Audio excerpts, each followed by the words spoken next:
is showtime. Woo! Good evening, everyone. We are joined once again by the amazing John Lamont, whose Harpies #2 crossed $5,000. What is it, like a day and a half? Yeah, about a day and a half. Day and a half. In this economy, that's quite impressive. That's pretty good. 53. Oh, well, I mean, that's pretty good cover art. I'm not that surprised. You know, honestly, I looked at this cover art and I was kind of like, yeah, but I mean, people like it, so I actually really like it. Is that whiskey paint? Yeah, it's whiskey paint. Yep, that's a wraparound cover. Paint is like the only one of John's artists who could actually draw people with facial expressions consistently. He's and he actually does have the characters act instead of just doing "look at me, I have tits." He's my favorite guy. I go to him constantly. I love his work. I go to him. John says I go to him too much, but I'm like, how can he have too much of a good thing? This is not a bad idea. A wrap cover. I mean, all right. So how's the wrap cover doing? I guess I could look, but you could tell me. That and Emerald Weapon are taking off. Okay. People like it. But the whiskey paint is definitely the top one. Yeah, 13. Look at it. $20. Not bad. Yep. Emerald Weapon 11. Okay, cool. Yep, and they're the regulars. It's not even the naughty ones. So here we have boobage, 0 backers. Yeah, you win some, you lose some. But here we got all the naughty bits. 16 backer. All right. Yep. All right. That's titties on the front and the back cover. Yeah, on the back. Yeah, we're getting coming and going. Okay, cool. Yep. Yeah, this artist. Oh well. Yeah. You lose some. Happens. Yeah. All right. So where are you making your money on? Let's do so. 124 backers brought in 5,300. What is that? A couple of my big backers back early. That's why I started with a high backer average. Yeah, it's down to about $40 now. Okay, I mean that's about yeah. Yeah, I mean it's respectable. That's respectable. Yeah. It wasn't the insane 100 and something you started with. No, that was because my first 10 backers, one of them packed 250 tier, and the other one backed a 150 tier. Yeah. So, and then I got 122 regular backers, most of whom are all doing digitals and stuff. So, my digital prices are, I think, more sane than a lot of people charge for digitals these days. Yeah. Some How people much are charging for digitals these days? Like $9-10 for a PDF. American? Yeah. Yes. For a floppy? Yeah. That's for a standard PDF. price. Yeah. That's an ebook price. That's where that comes from. Hold on. Is it $9 American that includes like the all 5 like $300 minimum art fee variant covers? No, not always. Oh, that's bad. Yes. Dude, I charged the same amount of money for my digital for my entire fucking graphic novel. I apparently you undercharged, Danny. That's what evidently I undercharge, but I can afford pretty reasonable pricing, and I'd rather have quantity. I mean, given that it's free to distribute, I mean, like this is one of the reasons why I kind of charge less. I'd rather have people reading it than not. Yeah, exactly. I want people to read it. Yeah, that's always been my feeling too. Send them a link. I'm just like, give me a few bucks. I'll give it to you. Yeah, it's like I want a low cost of entry. So that's why what I did with Harpies is I actually separated out with the variant covers and without. Yeah. That's smart, actually. That way people have the choice. You can back $6, you get the PDF, or if you want the PDF with the variant covers, it's $9. Yeah. And I have like a handful of people that added on. Not most people don't, and that's fine. The people that want it, if they're willing to throw in a couple extra bucks, they can get it for $9.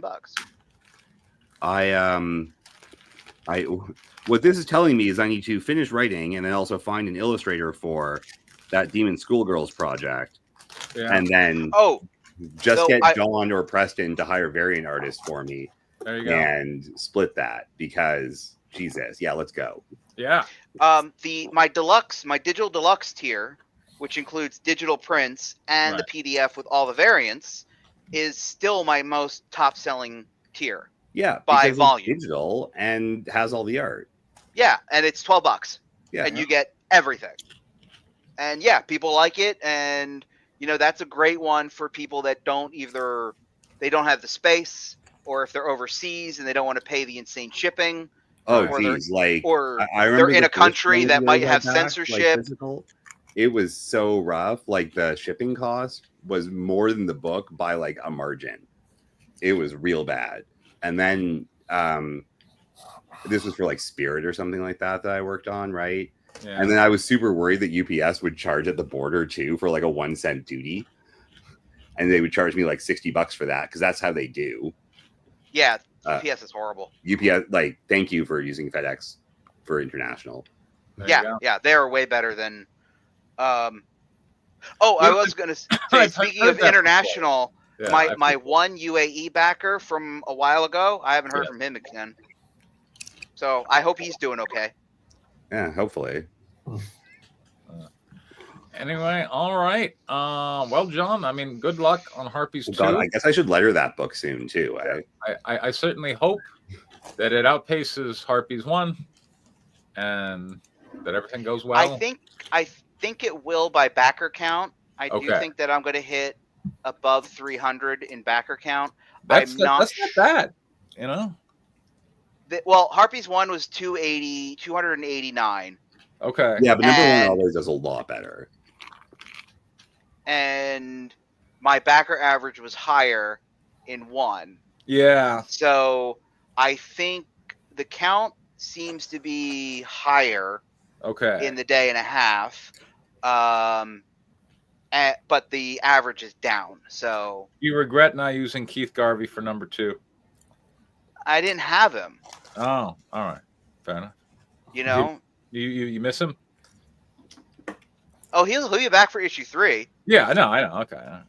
I mean, like, I got a couple other things that I'm hoping were in the works for issue 3, and I do have high expectations for issue 3. Okay. I've got some things in the work, not just with the Garvey cover that we were talking about often, right? But also I've got another returning artist who I have scheduled next.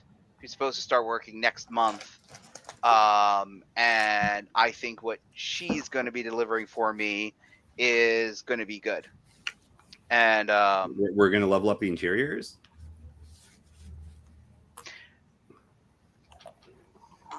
It's too early to talk about that. But there is something in the works for that, but that's not going to happen until issue 4. All right, Erwin presented a 2-page script. That's awesome, Erwin. Thank you.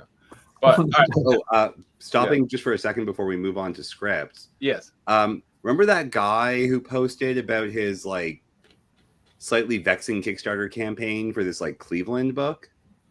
Like a couple months ago. Give me more details. It was called Thorax, and for some reason it included episode 0 and colors for episode 1. But episode 0 was in black and white. Yes. And so for those who weren't around for this, we had this like really long discussion sort of critiquing his campaign. Yes. We actually followed our advice. And this morning I found out that the campaign was done and it was funded. So awesome. Yeah. Well, he actually posted that in the Discord about a week ago. Yeah, I mean, look, it's when it comes to comic book Kickstarters, I mean, we know we're pretty good at that. We're pretty good at that. I mean, look, we can't give you like peace in the Middle East, but comic book Kickstarters, sure, we could do that. That's no problem, sweet Blood Legacy, let's go. Blood Legacy. All right. So, if memory serves, we did not. Were we going to start with Erwin's 2-page script? I mean, we can. It's I know Diane really likes Blood Legacy. Yeah, we can't. When you started talking about Erwin's 2-page script, I thought that's where we were going. I also have that one. Do you want to start with Cancer Kids? Who doesn't want Cancer Kids? All right, Cancer Kids by Erwin Tang. By Erwin Tang. Here we go. Hey, at least it's not script 2 by somebody. Yes. Script 2 by this is a demo version of the software. Yes. Well, that's one of my notes to Draco, who's come a long way, but. Like, I try and I don't want to overwhelm people, but I try and give little helpful advice as they come along. And this week, I'm like, you need to work on your file names. It shouldn't just be my project too. No, I mean, I think everything should be the exact same name as a popular video game. Yeah. Without the license. Currently trademarked. Yeah. Anyway. Yes. That way, Cancer Kids. You can take advantage of someone else's intellectual property without paying them for it. Exactly. Interior living room day. The living room is decorated with both Mayan iconic works, like a Mayan calendar, as well as a Jesus on a cross. Burnaby Cortez, chubby and 9, is staring at his parents, Jessica Cortez and Max Cortez. So, does this mean I'm going to die? His parents' eyes well up with tears. Come on, Mom. Turns to his father. Tell me, Pappy. Jessica bursts into tears. Max blurts out, Yes, mijo, I'm sorry. I'm so sorry. Burnaby jumps up from the couch to atop the coffee table. He has a manic look on his face. His parents are fearful, it seems, to grab him, and yet also scared of him falling. Burnaby lets out a barbaric yawp, whatever that means. That is Walt Whitman. Barbaric yawp. Okay, what century is it now, though? All right. I'm gonna die. Burnaby dances delightfully. I'm gonna die and go to heaven. He jumps off the coffee table into his mother's trembling arms. I'm gonna see God and Jesus and Moses and even Burnaby dancing, gyrating. Bathsheba. Oh. Max covers his face. Stop. And I'm gonna see mi abuela. Max uncovers his face. He is thinking as he watches Burnaby dance. Abuela, abuela, abuela, abuela. Jessica pulls Max's ear. Get him to stop, Max. Stop dancing, Burnaby. Stop dancing. Max grabs a hold of Burnaby with both arms. It's not a laughing. Burnaby sticks his face right in front of Max's. Burnaby is smiling a goofy smile. Not funny. Stop smiling. Jessica starts to sob. What's wrong with Mommy? Max turns back to Burnaby. Nothing, Burnaby. Nothing. It's allergies. Everything's... Burnaby grins in his father's face. I'm gonna die tomorrow after breakfast from cancer. Yay! The end. The end. That's some serious death cult shit right there. Well, I'm sorry, it's not the end of the. No, I know it's not. I'm just that's just my initial reaction of the first 30 pages. Like, this is serious death cult shit. Well, I mean, you know what? That kid's got some spunk. I like it. I want him to live just because, I mean, who wouldn't? I don't, because I want him to be happy. Okay, there you go. All right. I mean, like, it's 2 pages. It's a happy cancer kid. Awesome. I look forward to seeing where it goes. Done. Mm-hmm. It's a fine opening, character introduction. We kind of get to know these 3 people. And yeah, I mean, clearly this kid doesn't have any clue what is in store for him, as somebody who's been doing a little bit of reading on cancer kids for my current story. Yeah. Right. he's got no idea what's in store for him over the next few years. So, but it's interesting. This is certainly an uncommon reaction to an unpleasant scenario. So you have chosen an interesting topic to approach in an interesting way. Robert. Yeah, it's and the dialogue is much snappier than what your previous dialogue in other things that I've read. So I like that it moves even in 2 pages. To John's point, we learned about 3 people in 2 pages. We do. That's an accomplishment. I mean, cause I don't really got a lot of constructives. Hooray for Cancer Kid, John. Well, I guess it's part of a question. So I'd be curious how old this kid is. I mean, if he's 3, he's 9. Okay, so I feel like if he's 9, he has. I feel like he should be a little bit. Well, 2 things. One, I feel like especially if his weight already passed, he should have more of a meaningful sense, I think, of what death is. I mean, has he not had a dog or a hamster or something? His entire script premise into question right here. Right. The second thing that I also have is that a 9-year-old who gets diagnosed with cancer clearly isn't showing symptoms. And usually by this point they would have symptoms. Yeah.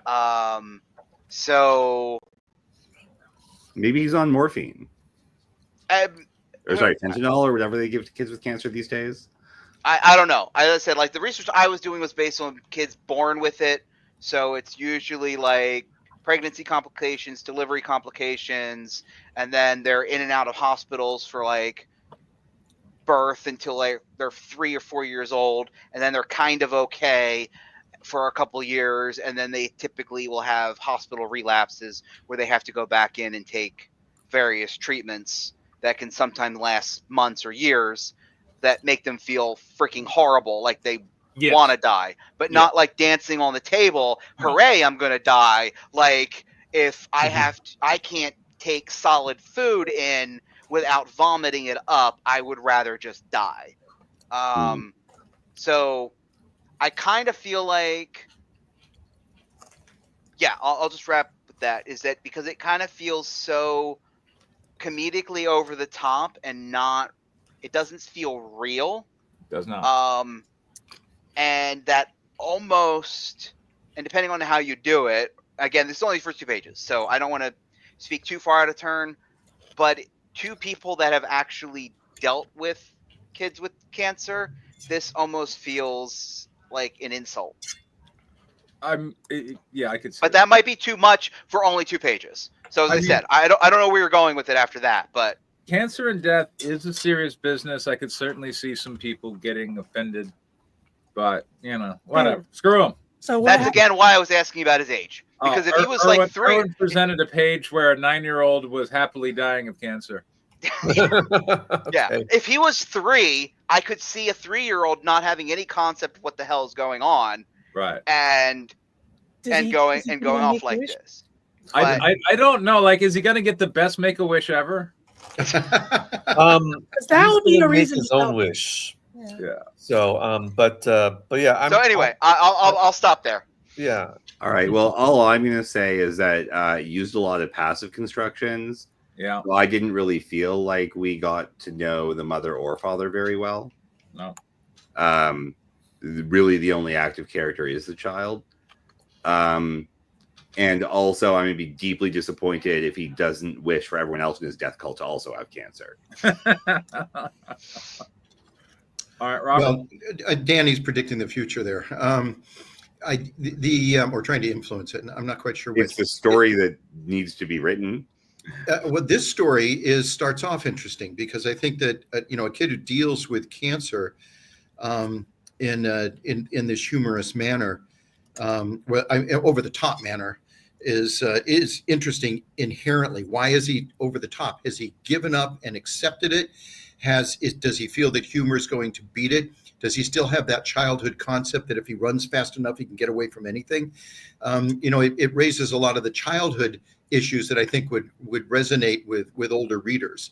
And I think that needs to be emphasized. I don't mind that the parents are a little cardboardy, which they are at this stage. They can be developed over time. Like 2, Jesus. Yeah. Well, you got 2 pages. But he introduced them, and they're there. The kid is telling us who they are more than anything else by the way he's reacting to everything. So, it's that. That's not much of a constructive, but I'm just going to say that right now, it's better for me than the other things I've read of your stuff. So go for it. There we go. That's best work of your career so far, Erwin. It's a little backhanded. All right. A little. It was appropriately backhanded, and I loved it. Where'd the other one go? Don't get upset, Erwin. It wasn't meant mean at all. No. I'm interested in what you have to say. Yeah. Well, as you can probably see, I'm just going to say one sentence. As you can probably see, I'm interested in characters that really believe. Yeah. And by the way, Erwin, I want to say I read Blues and Breast Milk. Blues and Breast Milk. That's very bold. Like you just don't mind just plunging headlong into topics and areas that other people shy away from. I respect that about you, Erwin. Well, I got to entertain myself first of all. Exactly. Right? Yeah. All right. Robert. Did digitals go out for that? Because I haven't gotten anything in the mail yet. Oh, I didn't know you bought one. I haven't sent out the digital. I need. I'm trying. Oh, okay. So Preston got a super secret. Yeah, I thought Preston offered to publish it. What a cover would be. So I needed to read through it. Oh, okay. I got you. Yeah, I'm gonna. Yeah, because that's right. Because you haven't even sent out surveys yet. No. Yeah, that's probably why you don't know I backed it, because you haven't gotten your surveys out. There you go. Oh, I have sent out those surveys. I'm knowing your address. Good on this.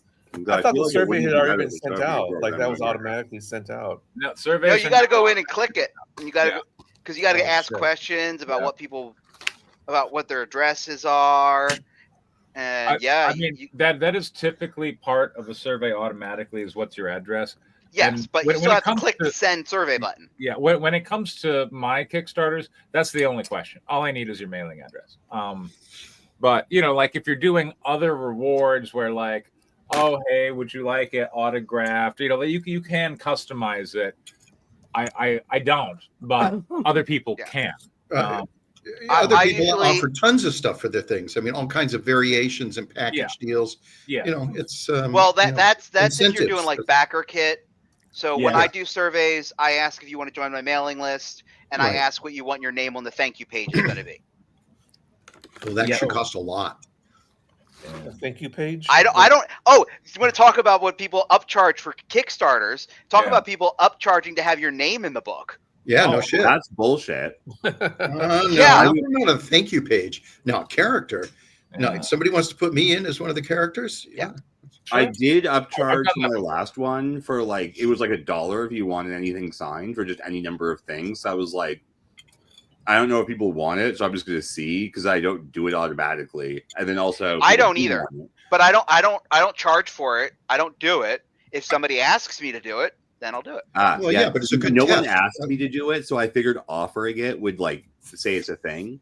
Danny's testing the market. Smart. No, there's not even to make money. It's like, it's just like, will people actually want it if I offer it? This is an important point, and something at some point I want to discuss with you guys about the business of the comic books as you guys sell these things, because the people who are getting digital files, I think that they're true fans. They're not collectors, because who the hell collects a PDF? Yeah. But as an actual physical copy, especially after I visited the several comic book stores here in Burbank in California, I can't believe how many there are. Yes.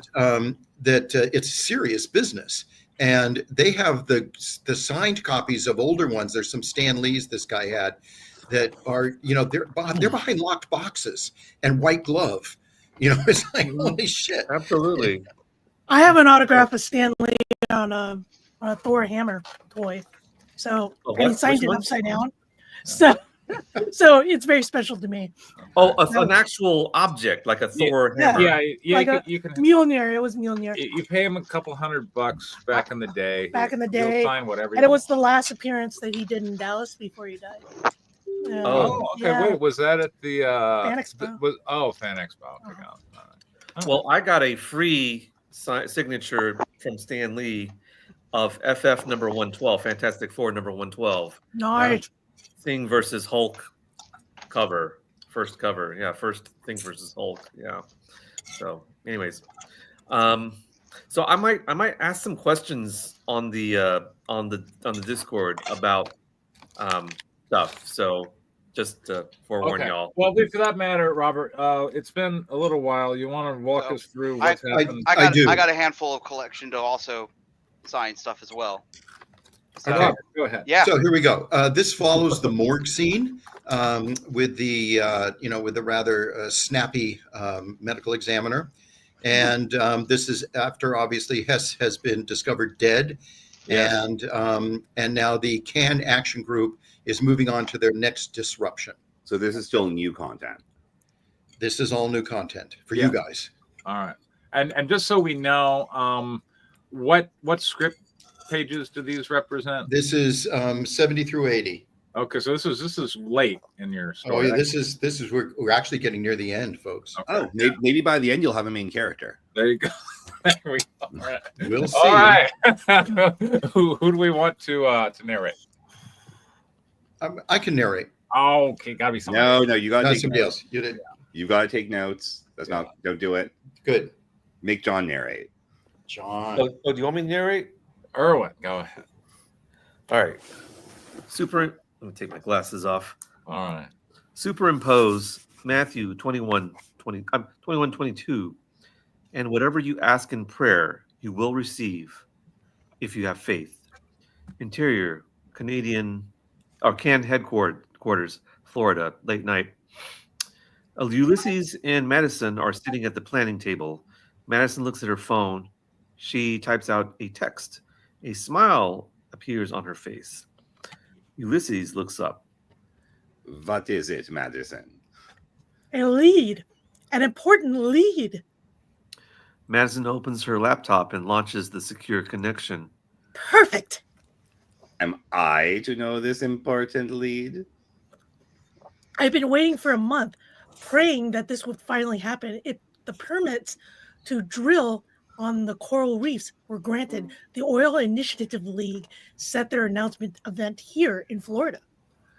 Why is this important? Madison ignores the question, continues typing. She looks up. Oil is global, the largest energy coalition, the biggest source of pollution. And you have a plan. What was that before it? Oh, okay. Blood Legacy. Okay, sorry. Okay. Oh. I have a plan for over a year. I know the site that they're using for the presser, a concert barge. Is that a concert? A concert barge in the bay. A concert barge in the bay. This will be spectacular. All I need is the time to confirmed. All I need is the time confirmed. Madison stands and walks around the table. Nolan has a contact. One that has what we need to get past security and to the floating stage. This will be our greatest disruption. It will show the world that we are all about what we are all about. Ulysses leans forward, watching Madison as she paces. This will be public, open, exposed for all to see, not like the CF action. They have no recall. The message stayed in that room. Now, the media will broadcast our cause. This will be the tipping point. We are now a movement. I'm pretty sure the message jumped out the window, but all right. Yeah. Ulysses stands and approaches Madison. This is your moment, Madison. You are the driver that makes this possible. Great leaders act when it is time to do so. Madison pauses a moment, turns and looks at Ulysses. They stand silently. Her eyes are locked on Ulysses. The computer beeps. Madison slowly turns to the computer. The time is set for the event. Madison smiles, then spins around, headed to the bedrooms. Superimpose. Ezekiel 4:16. Look, I am about to disrupt the source. Interior, Can headquarters, Florida, 1 week later. Madison moves the curtain separating the sleeping area in the Can headquarters. A dim light spreads across the beds. Hannah, wake up! Groggy, Hannah rubs her eyes and grumbles. What? Oh, man. What? You had a nightmare again? No. I just got a tip that the the oil. I wasn't sure if I was supposed to spell that out or. Yeah. When it's got little periods and stuff, that is an acronym. So you have to go OIL. Okay, so no, I just got a tip from the OIL planned an event for the Cape Coral Lagoon promoting their offshore oil drilling program. Don't you ever sleep? So what are we going to do? When is it? The press conference is at 10 tomorrow at low tide. We need scuba gear and a couple of divers, excuse me. That's you and Nolan. Hannah lays back down with pillow over her head. And when was I getting my scuba diving license? Okay. Where's that? It's John was just sarcastic. Wake up. We have no time to waste. Madison pulls off the pillow and throws it toward Nolan's bed. What? Huh? What's going on? Oh, okay. Wait. Oh, okay. So, yeah. I should have been Nolan. Okay. Nolan. Squints. What happened to Nolan squints right here. Right here. This line right here. Wait, I can't quite see it for some. Oh, here it is. Wait, oh, there it is. Yeah, I had my computer, my words blown up here to see it better. Nolan squints from the light coming through the entry. Come on, let's go. Call your scuba buddy from the van. Exterior underground parking, 3 a.m. Ulysses is at the van, dressed in a nautical captain's jacket and cap. He's so extra. I like that. That is good. That is good. I mean, it's certainly better than their plan. Yeah.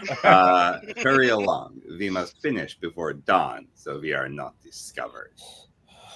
Nolan and Hannah look at Ulysses, then at each other. Fashionista. And the team drives off. Exterior, Davy Jones dive shop. Early morning. A few minutes later, their van pulls up to the Davy Jones dive shop. So wouldn't that be 3:05 a.m.? Yes. It's not a TikTok. Actually, it would be 3:08 a.m. There you go. Never do even fives. Yeah. True. Technically, that would be what, an eighth of a page. So that's an eighth of a minute. Yeah. Or something like that. All right, you two. Madison, hello. A park further down, away from the streetlight. I thought that the Yeah. Are you sure he'll show up? Yeah, he's a good guy. Even at 3:00, he'll show. Looking out the window across the parking lot. There he is now. He's in a wheelchair, a motorized fucking wheelchair. Nolan exits the car. You stay in here. I'll deal with Howie. Nolan pauses a moment, turns back and says through the open window, Howie was an underwater welder. He worked on the oil rigs. Yeah, the Deepwater Horizon. They sent him down in the middle of it all. When it blew, they pulled him up too fast. He didn't decompress. Yeah, he supports us and what we're trying to do. For fuck's sake, this guy almost died from diving, and we're getting gear from him? Please, trust Nolan to perform his task. He is competent. Yeah, Hannah, give it a break. Yeah. Nolan comes back in a few minutes, loaded with tanks and wetsuits. Hannah opens the side door of the van. I also got the shark attractant. You mean repellent? No attractant. We want every shark within a mile surrounding the barge in the middle of the lagoon. We hang chum from the edges of the barge. Oh, this is a terrible plan. Everything else will be going crazy. Plus, we have red dye. That doesn't work. Right. So that doesn't work. Right. The what? The sharks can smell sugar? Yeah. Madison turns to Nolan. Did you get the dye? Right here, blood red and eco-safe. 30 vials. There will be blood. Ulysses holds a vial up to the dome light. He gently turns the vial, looking at the viscosity, opens the cap and sniffs the bouquet like a bottle of fine wine. His nose twitches, makes a face, and quickly closes the vial. Imagine the visuals. The TV cameras will have a field day. Sharks jumping on the barge, the red water churning. People are going to freak out. People freaking out. Sorry. Madison is giddy with excitement. We must get started. We have only a few hours remaining. Exterior Cape Coral Lagoon, just before dawn. As the eastern sky begins to lighten, Hannah and Nolan emerge from the water. They stow the gear in the van. The team takes a moment to reflect. So, are you going to hypnotize the entire barge, or will they be too busy trying not to get bitten? They will understand the message. We will be a safe distance from the event. Ulysses turns to Madison. Oh, he is definitely giving her a hand job with this line. Exactly. You are a brilliant tactician. I have known many throughout time. You are a special and talented leader. Yeah, you go, girl. Wow. Madison is the last to get in the van. She pauses and looks over the bay as the dawn takes hold. She turns back, catches Ulysses' eye. Madison. We are a team. We are good. Madison holds the look for a moment, then turns to Nolan. Let's roll. Interior CAN headquarters meeting room. Late morning. The team turns on the small TV in the office. Nolan and Madison are eager to see if their actions made the news. A banner showing breaking news in bold letters in a Chiron message. Oil and OPEC pranked with sharks and red dye. Nolan reaches over the TV and cranks up the volume. News footage plays on the split screen. Trey Norton here with breaking news. Moments ago, chaos ensued at Lake Worth Lagoon, a news event by the Oil Institute League. Sharks and manatees began attacking the barrage in the lagoon. The governor, interviewed at his golf tournament, has promised quick action by state police and the FBI. Even though I don't think the governor sees the FBI, but anyway, has been called in. Our reporters, Tiffany Valderrama, is on scene. Tiffany? Trey, the scene here is chaotic. At least one person has been hospitalized. Trey interrupts Tiffany. He holds the earpiece in his ear. Sorry for interrupting, Tiffany. This just in. An activist group calling themselves CAN, Climate Action Network, claims responsibility for the attack. We have photos provided by the FBI. That was fast. The first is Madison Bathory, convicted felon, and believed to be the leader of the terrorist group. The mystery man is unknown. This is the only photo showing his face. If you have any information on this person, call 202-555-4321. Again, 202-555-4321. We will have more after a word from our sponsor, Blue Sea Sport Fishing Tours. The team look at each other. We made the news! We're famous! Fucking best plan. There we go. Madison, looking at each member of the team, points her finger and intones. It worked! Now we have their attention. Now we know we mean business. Now they know that we mean business. Now we can make a difference. Ulysses stands and turns to the group gathered around the TV. Fame, it is not our friend. It serves us best to stay in the shadows. A dark operation. Why aren't you happy? You are a big part of our success. He just called her a brilliant tactician like 1 page ago. Yes. Yeah. Ulysses peers into Madison's eyes. I was part of a team, an equal part, and no more or less responsible for the success of these invasive disruptions. Madison, you are the leader. The achievement is from your leadership and vision. He just said the opposite like 2 lines ago. Okay. Nolan and Hannah are absorbed in surfing every TV station and every website reporting on the incident. Oh. Ulysses and Madison move to the downstairs room. Yuli, you and your abilities made this possible. We all shared the vision, the goal to bring climate change to the forefront.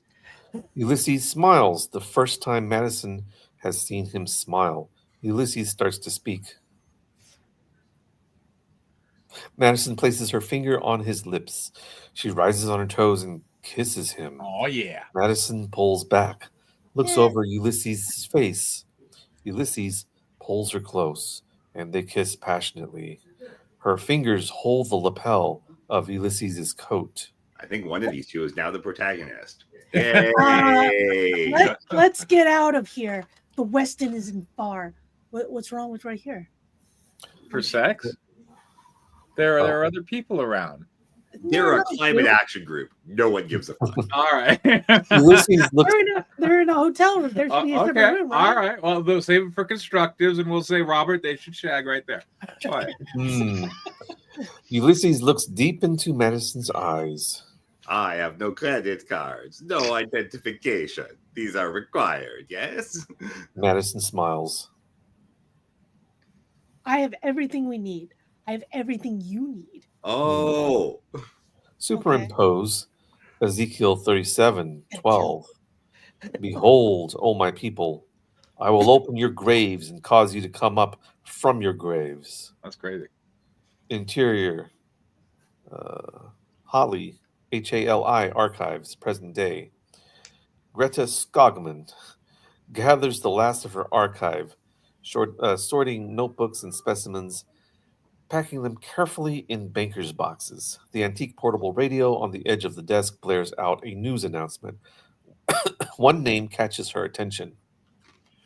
Oil OPEC event disrupted by terrorists. The FBI is reporting the leader of CAN, the Climate Action Network, is now wanted on charges related to terrorist activities. Madison Bathory is also believed to be involved in the terrorist break-in at the Coal Forever building in New York, where at least one death was reported. Bathory is likely in South Florida, possibly armed, and considered dangerous. If you have any... Greta switches off the radio. Oh, I'm sorry. Greta switches off the radio. Madison. Greta breathes through her teeth. I knew she would resurface. Greta checks the online news service, Florida Now. The oil disruption is the lead story. There are pictures of the barge, the red seawater, and sharks nipping at people.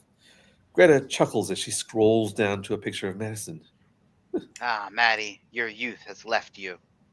Scrolling down further, Greta gasps when she sees the body cam image of Ulysses. Ulysses, the bastard has returned. Dun, dun, dun. All right. You know what? I've read a few scripts, and I've seen a lot of movies. I've never seen one where manatee attacks somebody. So that was originally a joke that I put in there, and it was going to be said by Tiffany Valderrama, and she was going to say, "I didn't know manatees would attack," but I've been editing like crazy, trying to shorten it and tighten it. So that's an artifact. Well, CAN is moving up in the world. They are disrupting what looks like a parade, I'm guessing, to celebrate drilling on a coral reef, and that got stopped, and sharks and manatees were involved, and now CAN is famous. But really, more to the point, we have a developing romance between Ulysses the vampire and Madison the climate activist, and I'm sure this is going to end very well for all concerned. John. It had some really good comedic moments. It was very, if you're going for hammy, over the top comedy, you nailed it. Ouch. I think this script was an excellent example of the power of friendship. We had humans and vampires and sharks and manatees all working together to swim around a boat. And it was epic. And then there was some interracial romance. Interspecies. Interspecies, yeah. Erwin, what do you think? I just read some weird thing that John Lamont posted. I can't figure it out. Anyways, it just appeared on my computer. Okay. Don, stop hacking Planet. Yeah. Really weird thing. It kind of reminded me of the A-Team, which, for me, that was a favorite show of mine for some time. So that's always good. And, goofy 80s stuff, which Right. I like. I like goofy 80s stuff. So that was a good reminder of that, a good reflection of that. Yeah. Diane, did you have any? I like the Sharks. You like the Sharks? I like the Sharks. Who doesn't like Chum? Yeah. The dialogue is actually kind of cute and funny. Yeah. So I'm a little surprised by the Ulysses and Madison thing, but yet not at the same time. So they argue quite a lot, but at the end maybe they it's a sexual tension. They make out. So I'm just kind of like, and I was kind of like, huh, where did that come from? Okay, let's roll with that. And do you have any suggestions on how it could be made better? Are we going to criticism? Yes, now? we are. Okay. Constructives. Okay. I have no idea how that plan with the Sharks would work. But we know that it did work. Apparently it worked. Yeah. I'm not sure how it worked, but sure. Exactly. Generally it takes a while for Sharks okay. to do that. But anyway, if it's a police academy, we really care if the Sharks. Do Sharks hang out in lagoons? The lagoons and everything. Lagoons don't seem like the sort of place where sharks hang out. Well, wait a minute. There was that movie with Leonardo DiCaprio where he was on that island with Tilda, what's her name? And the sharks came in and swam around his legs, and then the other guys went out and they ate him. Was it like the ocean or a lagoon? Well, and we're using other movies as being accurate. Well, I have so many other. There's so many references to other movies in this. I don't know where we are. Okay. I'm just saying. I'm sorry. Looking at this as a science nerd. I'm sorry. Okay. So it's fair. but overall, I'm just kind of going like, I think this is a terrible plan. I'm not sure it will work, but good on them for trying to make it work. I'm glad they were successful. As someone who likes sharks, I just want to point out that bull sharks can attack you in like knee-deep water. Absolutely. Fucking tiger sharks, man. Tiger sharks eat anything. So tiger sharks are like they can eat license. They can eat steel. All right, Erwin. I think the goofier the plan, the better. I want to see it completely ridiculous. I want to see something that is completely undoable, and actually want to see it happen. Like I think what Erwin's trying to say is, if you're going to jump the shark, jump the shark. so yeah, saying that the whole action, the action scene is completely left out of this. We just get it narrated by some stupid reporter, right? We want to see the whole thing play out with all the people panicking and them leading and corralling the sharks and okay, but what if like that would be a really expensive scene, somewhat impossible depending on getting sharks and manatees to cooperate. Well, that sounds like it's not the screenwriter's problem. That's exactly the point. And Preston nailed it on the head. There's several accommodations I made to budget. One is scene headings. Every time you see a scene heading, you hear a cash register ring. So there's a lot of one room camera walking around shooting stuff.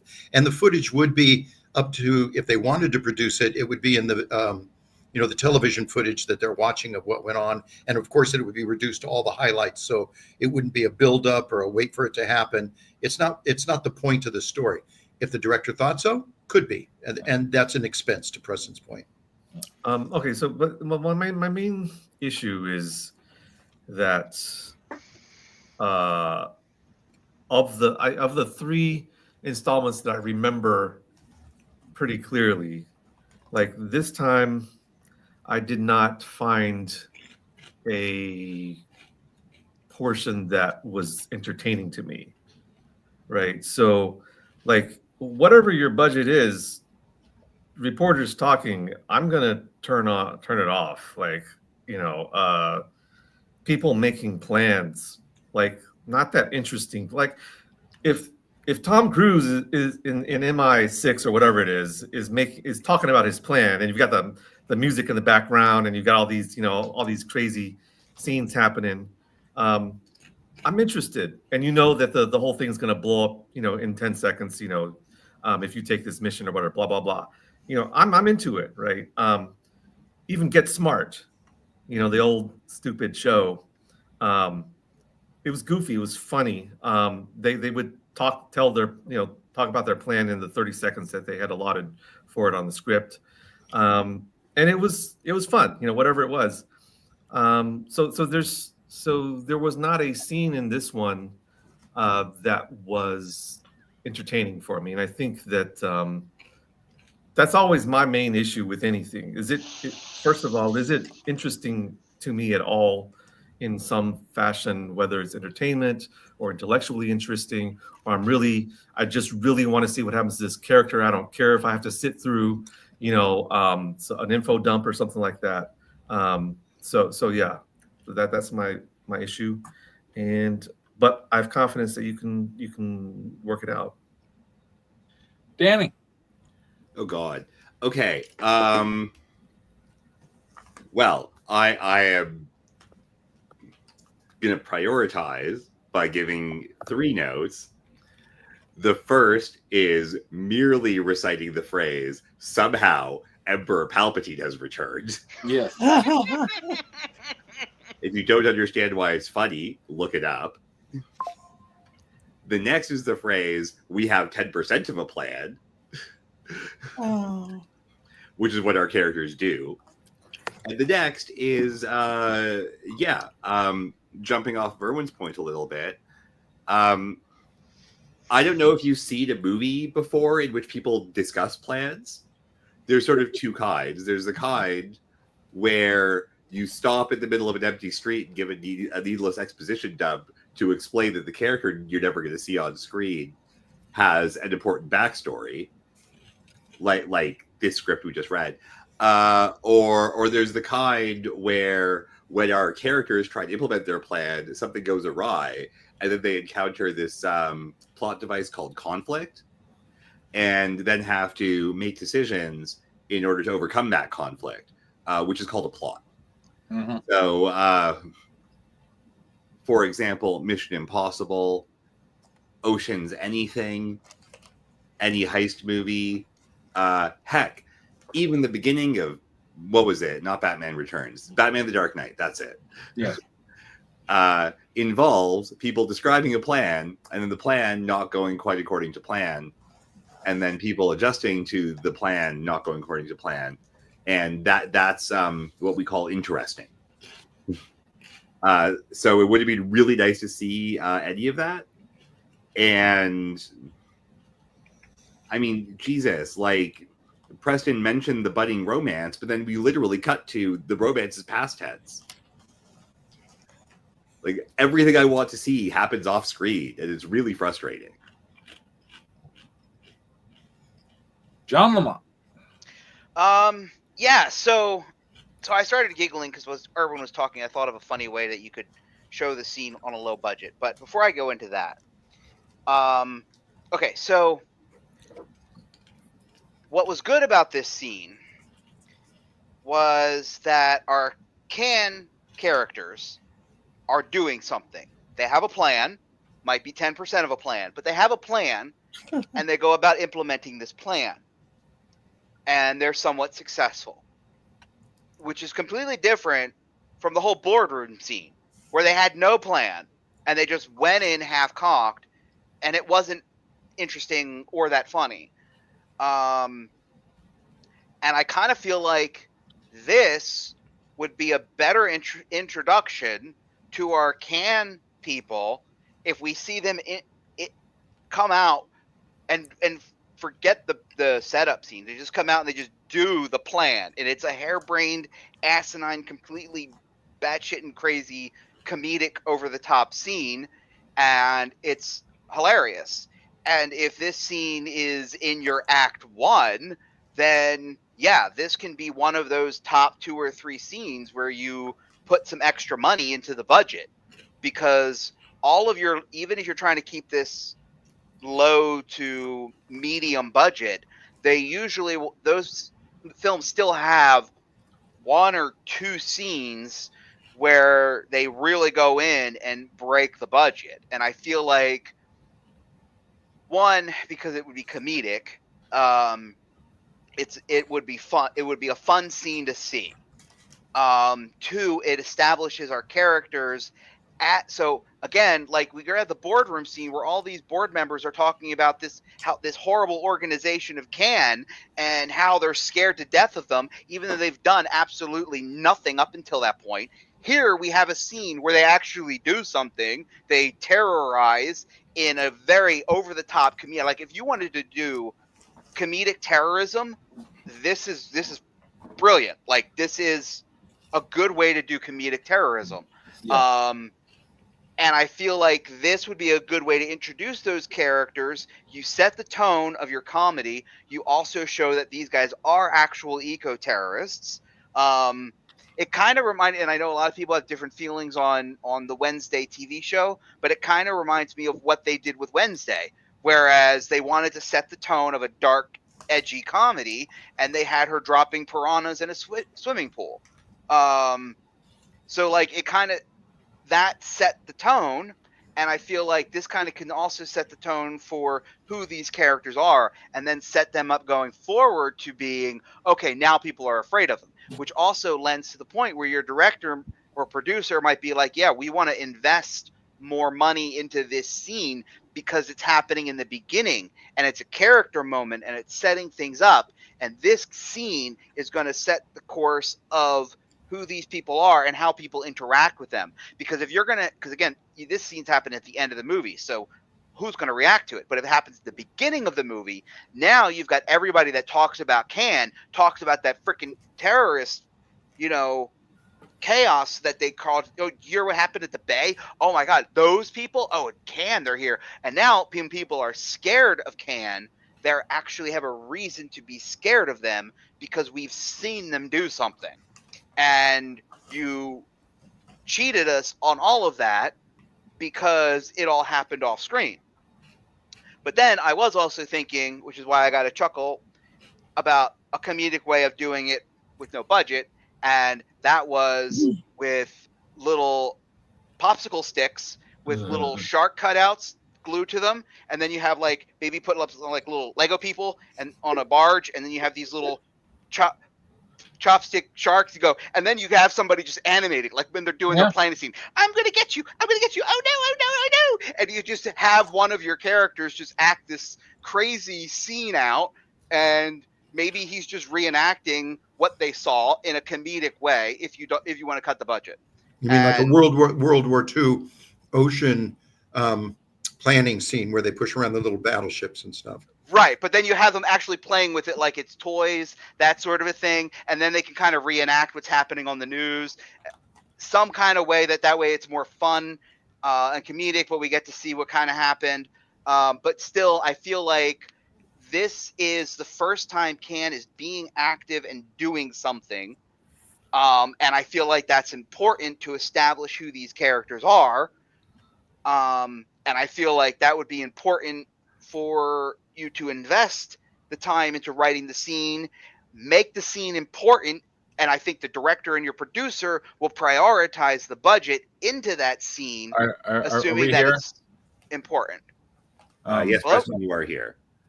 What?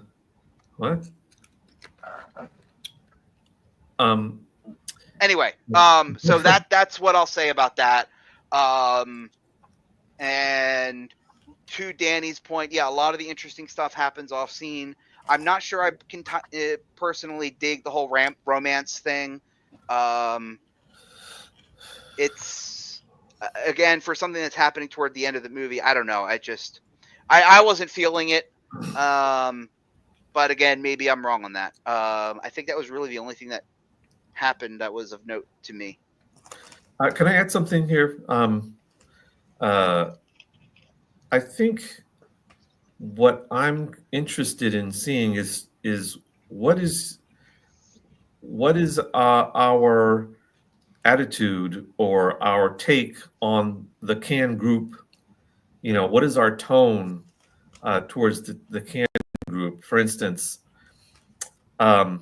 is it an A-team type of tone where, yes, these people are like, we're supposed to take them seriously as a sort of heroic group, except that they have, BA, Mr. T, who is kind of like comedic, kind of a little bit goofy, but we also take him seriously as not as goofy as Murdoch, a renegade pilot who always acts crazy. Yeah, Irwin, yes, I agree that tonally the story, I mean, I want to say it opened and I was kind of expecting like Interview with a Vampire, kind of vibes. We're with Ulysses, who seemed like a dark, tragic figure, been around since the time of Christ.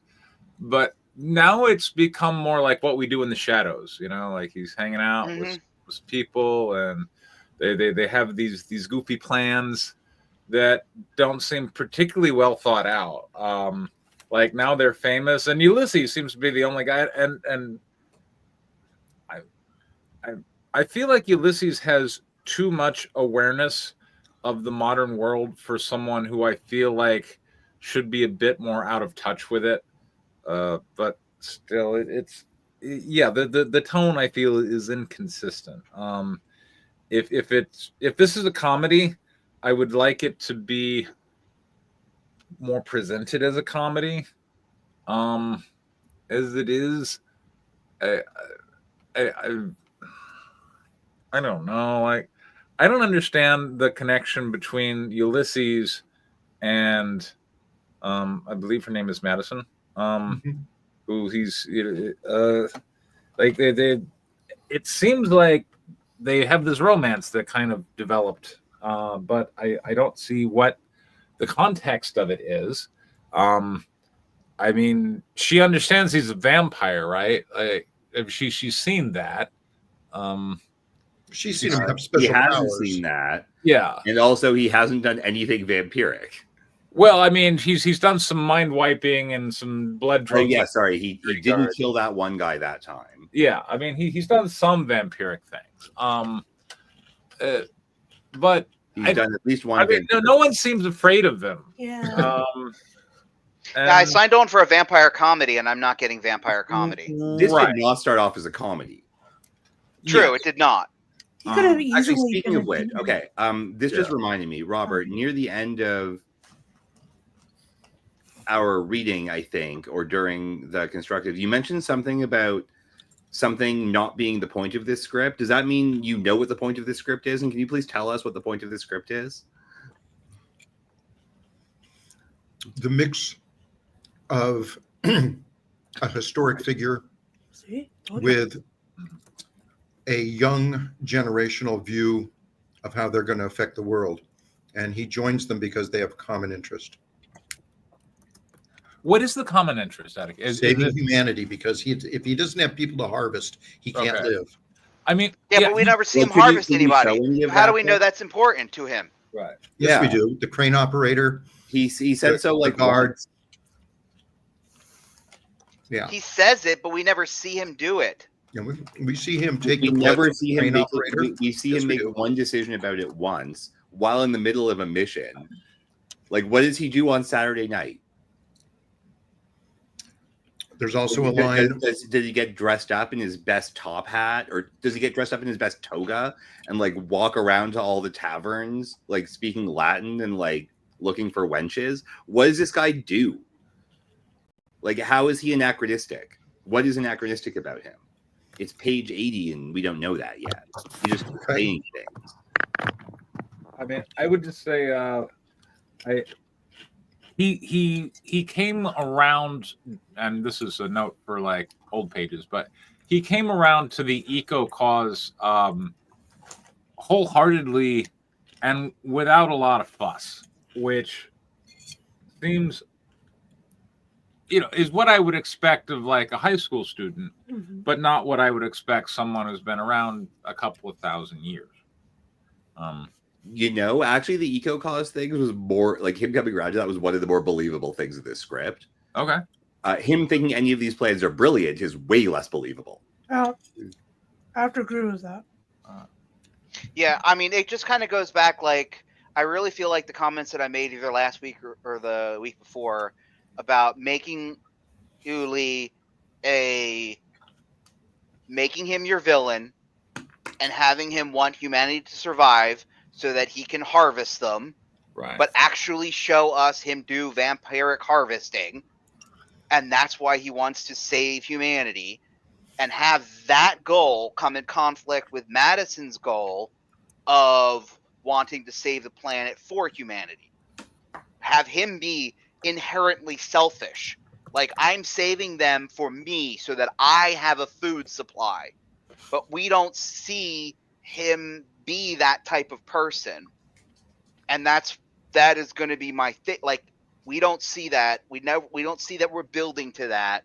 We don't see this type of villainous, dark vampire who's like in it for, I'm here because, I need to make sure I have a food supply, and all you fucking humans are going to destroy this planet, and you're going to kill all yourselves, and then I'm not going to have a food supply, and then me and my kind aren't going to be able to eat. So I'm saving humanity in order to, like, people can get behind that.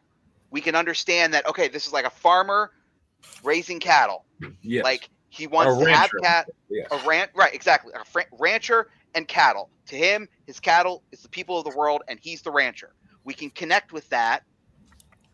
Madison, we can connect with her. I mean, there's enough people out there that are, support, limiting greenhouse gases and all of that kind of stuff, and people can connect with that. And then those two objectives have an obvious impasse that can create conflict and that can drive your story, and especially it should be driving your third act, because by the end of Act 2, that's where they should be like, okay, something's not right with this guy. He's really off. And then once Act 3 hits, we're like in like downright, Uli is just like, you know what? Eco-terrorists are a dime a dozen. I don't need you three.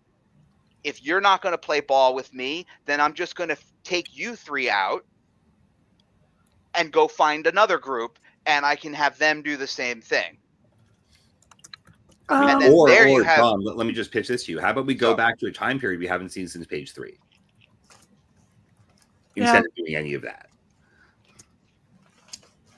You mean revisit the we are back in the present day where we haven't been since like your first 5 pages. Like, we just spent 80 pages on flashbacks.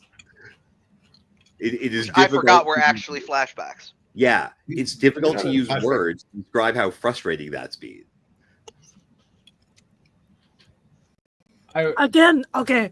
Yeah. I'm going to spitball something with you. Okay. So he's going to be a rancher, going through all this. I do like John's idea of Madison having her own agenda and Ulysses having their own, and they just kind of cross.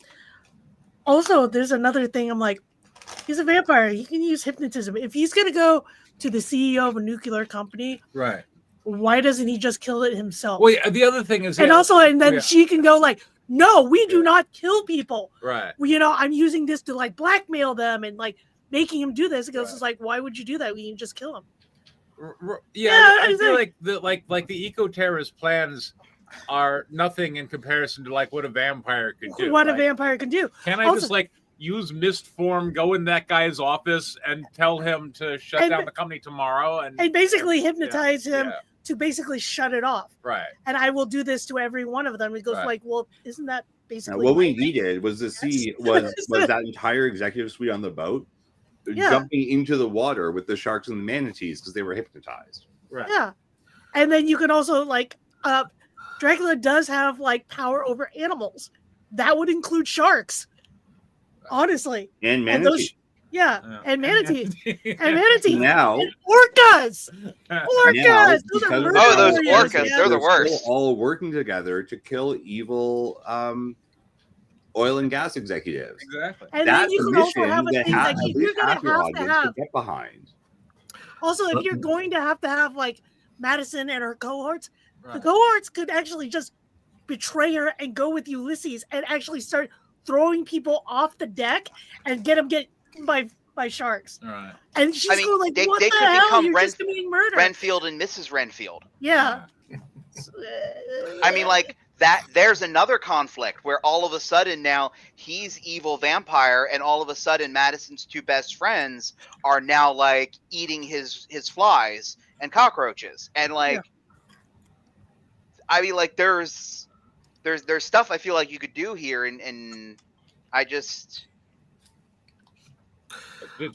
I gave notes to a totally different script but yesterday to a screenwriter, and I said, listen, I want every scene, every line of this script has to correspond and develop one central conflict, which is, and I gave them what the conflict was. Like everything has to correspond back to this one thing, and if the scene doesn't, I'm cutting the scene. If a line doesn't, I'm cutting the line. Like that's how I approach storytelling. And yeah, the conflict is not really here. I mean, everything that they do, they basically succeed at. A lot of times, kind of off screen or like without a lot of fuss. With a montage. Yeah, and the script has been Yuli kind of hanging out with eco-terrorists and falling in love. Yeah, and I also would like to go back to the detective that was there. Wasn't there a detective at one point trying to find him? Yeah. Where is he in all this? It's supposed to be a detective story. Yeah. Wait, this is a when we read that part, we were like, where was this throughout all the pages? You should concentrate on this. Like, this is the Van Helsing. So, well, I think, I definitely think this is like I don't know if this is a first draft or a seventh draft or whatever it is, but to me, this feels definitely like a first draft. You're trying to figure things out and everything.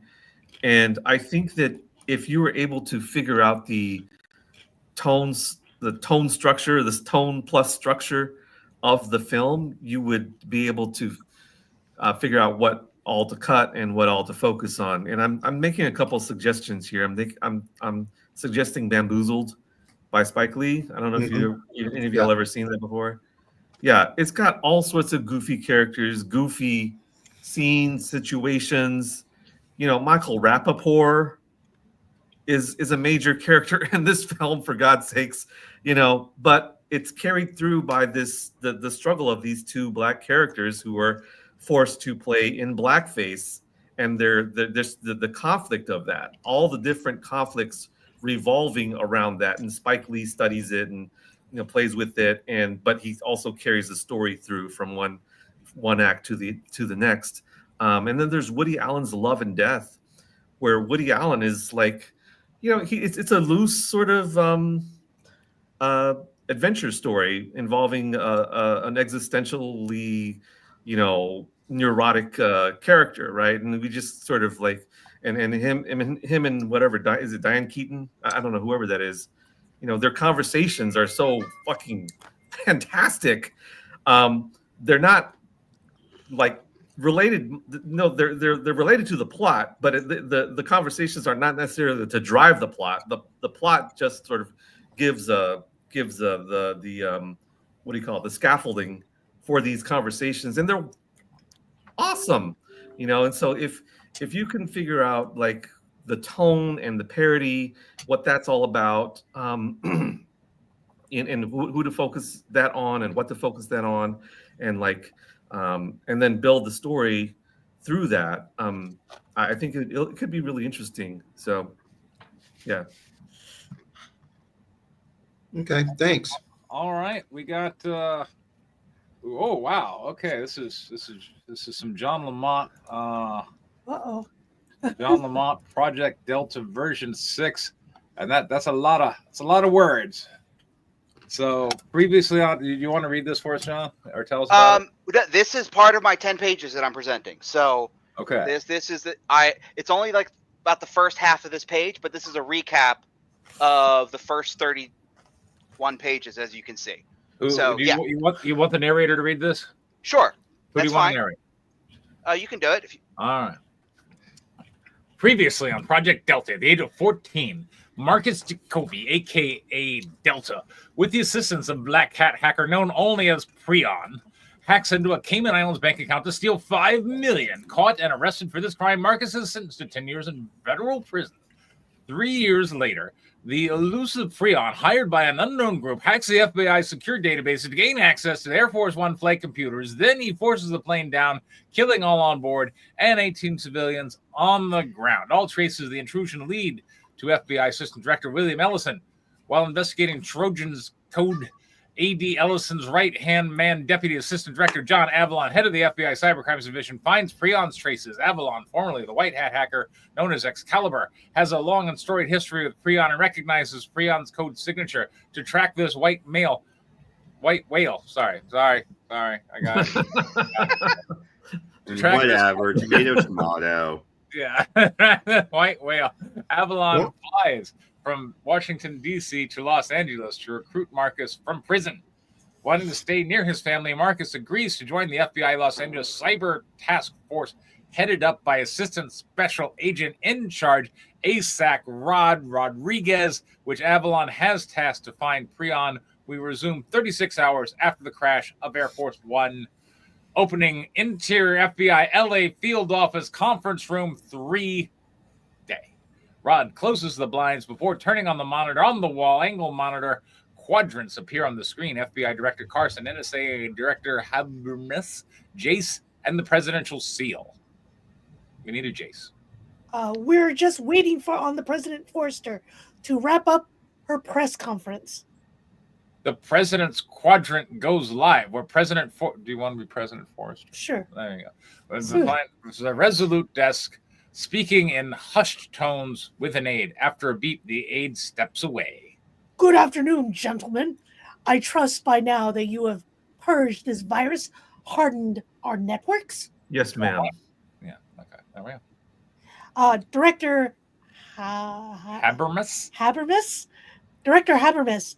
Has your team made it to Velgarian? We have an alpha team en route. They should be over the border by 0200 hours local time. Conference room 3. Avalon glances to Rod, curious. Alpha team? Rod waves him down. Angle monitor. President Forrester continues stoically. Excellent. Alert my officer once the team has ready to move. Yes, Madam President. The president's camera goes off and the seal returns. Good work getting that report done so quickly. Good day, gentlemen. Of course, Director Habermas. Good day. Habermas disconnects. Conference room 3. Avalon stands up confused. I'm sorry. What report? Angle monitor. Director Carson wipes his glasses with a small microfiber cloth. Oh, yes. Deputy Director Jace mentioned you were off on a recruiting spree. I directed the LA Cyber Task Force to investigate. Their report led back to a group of rogue hackers based out of Novodresk. On Avalon, showing mix of confusion and surprise. Sir, Valgarin is a shithole Eastern Bloc state that couldn't wipe its own ass if Russia didn't tell them where it was. Angle monitor. Carson pushes his glasses back on his nose. Which is perfect. We show them, and as a bonus, the Russians, that the U.S. is not to be fucked with. The code signatures were done by a known hacker named Prion, who was working for the Velgarians. This is all in Task Force report. I'd like to review this report. Oh, sorry. Oh, whatever. Who's Rod? Did you check your email? Never mind. I'll make sure David gets you a copy personally. Rod takes out his cell phone and sends a text message. Inside the break room, Marcus sits at the office, scrolling on his phone and sipping a coffee when Frankie McCoy, in her 20s, drop dead gorgeous in a rib fit blouse and short skirt, enters. Oh, you must be Marcus. Mark glances up immediately, becoming smitten. Frankie bends over, showing a little cleavage as she holds out her hand. Okay. Hi. Marcus nervously shakes her hand. I'm Rod's team lead. Yeah? Frankie smiles. It seems you'll be reporting to me directly on the project. The project. Frankie walks to the coffee bar to make herself a coffee. So, find anything interesting? As Marcus speaks, he eyes Frankie's perfect body. Now we're at a John Lamont script. That is a John Lamont script. Not yet. Breasts of a goddess. Yeah, there it is. I have been reviewing some dark web onion forums. An ass that would make Bonjour jealous. I don't know. There you go. There you go. I found some of Prime's code snippets. Legs for days. But nothing that will... Marcus finally notices that Frankie also wears an ankle monitor similar to his. The color in his face drains as he realizes he's been played. I see we shop at the same jeweler. Frankie turns smiling at him. Wow, first day and already given up privileged information. Wow, wow, wow. Oh, shit. I'll see you around, Marcus. Or will I? Frankie exits the break room, leaving Marcus alone and horny. Marcus sinks back in his chair, unsure of just how fucked he is. Conference room 3, angle monitor. Jace interjects, shifting focus. John, first I feel you should know that William Ellison's body was found this morning in his vehicle with what appears to be a self-inflicted gunshot wound. We're conducting a full autopsy and investigation. Avalon falls into one of the conference room chairs. So that's it. We're publicly reporting Air Force One struck a flock of geese while... Angle monitor Carson forcefully interrupts. We're certainly not going to admit that the most secure computer network in the world was penetrated by, as you so eloquently put it, a shithole country through a compromised high-ranking officer in the FBI. John, come back to Washington. I've already discussed with Director Carson, and we'd like you to step in to replace A.D. Ellison. We'll have to formally introduce other candidates, of course. Conference room 3, mind racing to piece things together. Avalon interjects. Sir, with all due respect, we don't know if William was acting alone.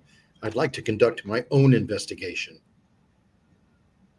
Angle monitor Jace interrupts, attempting to persuade Avalon to let it slide.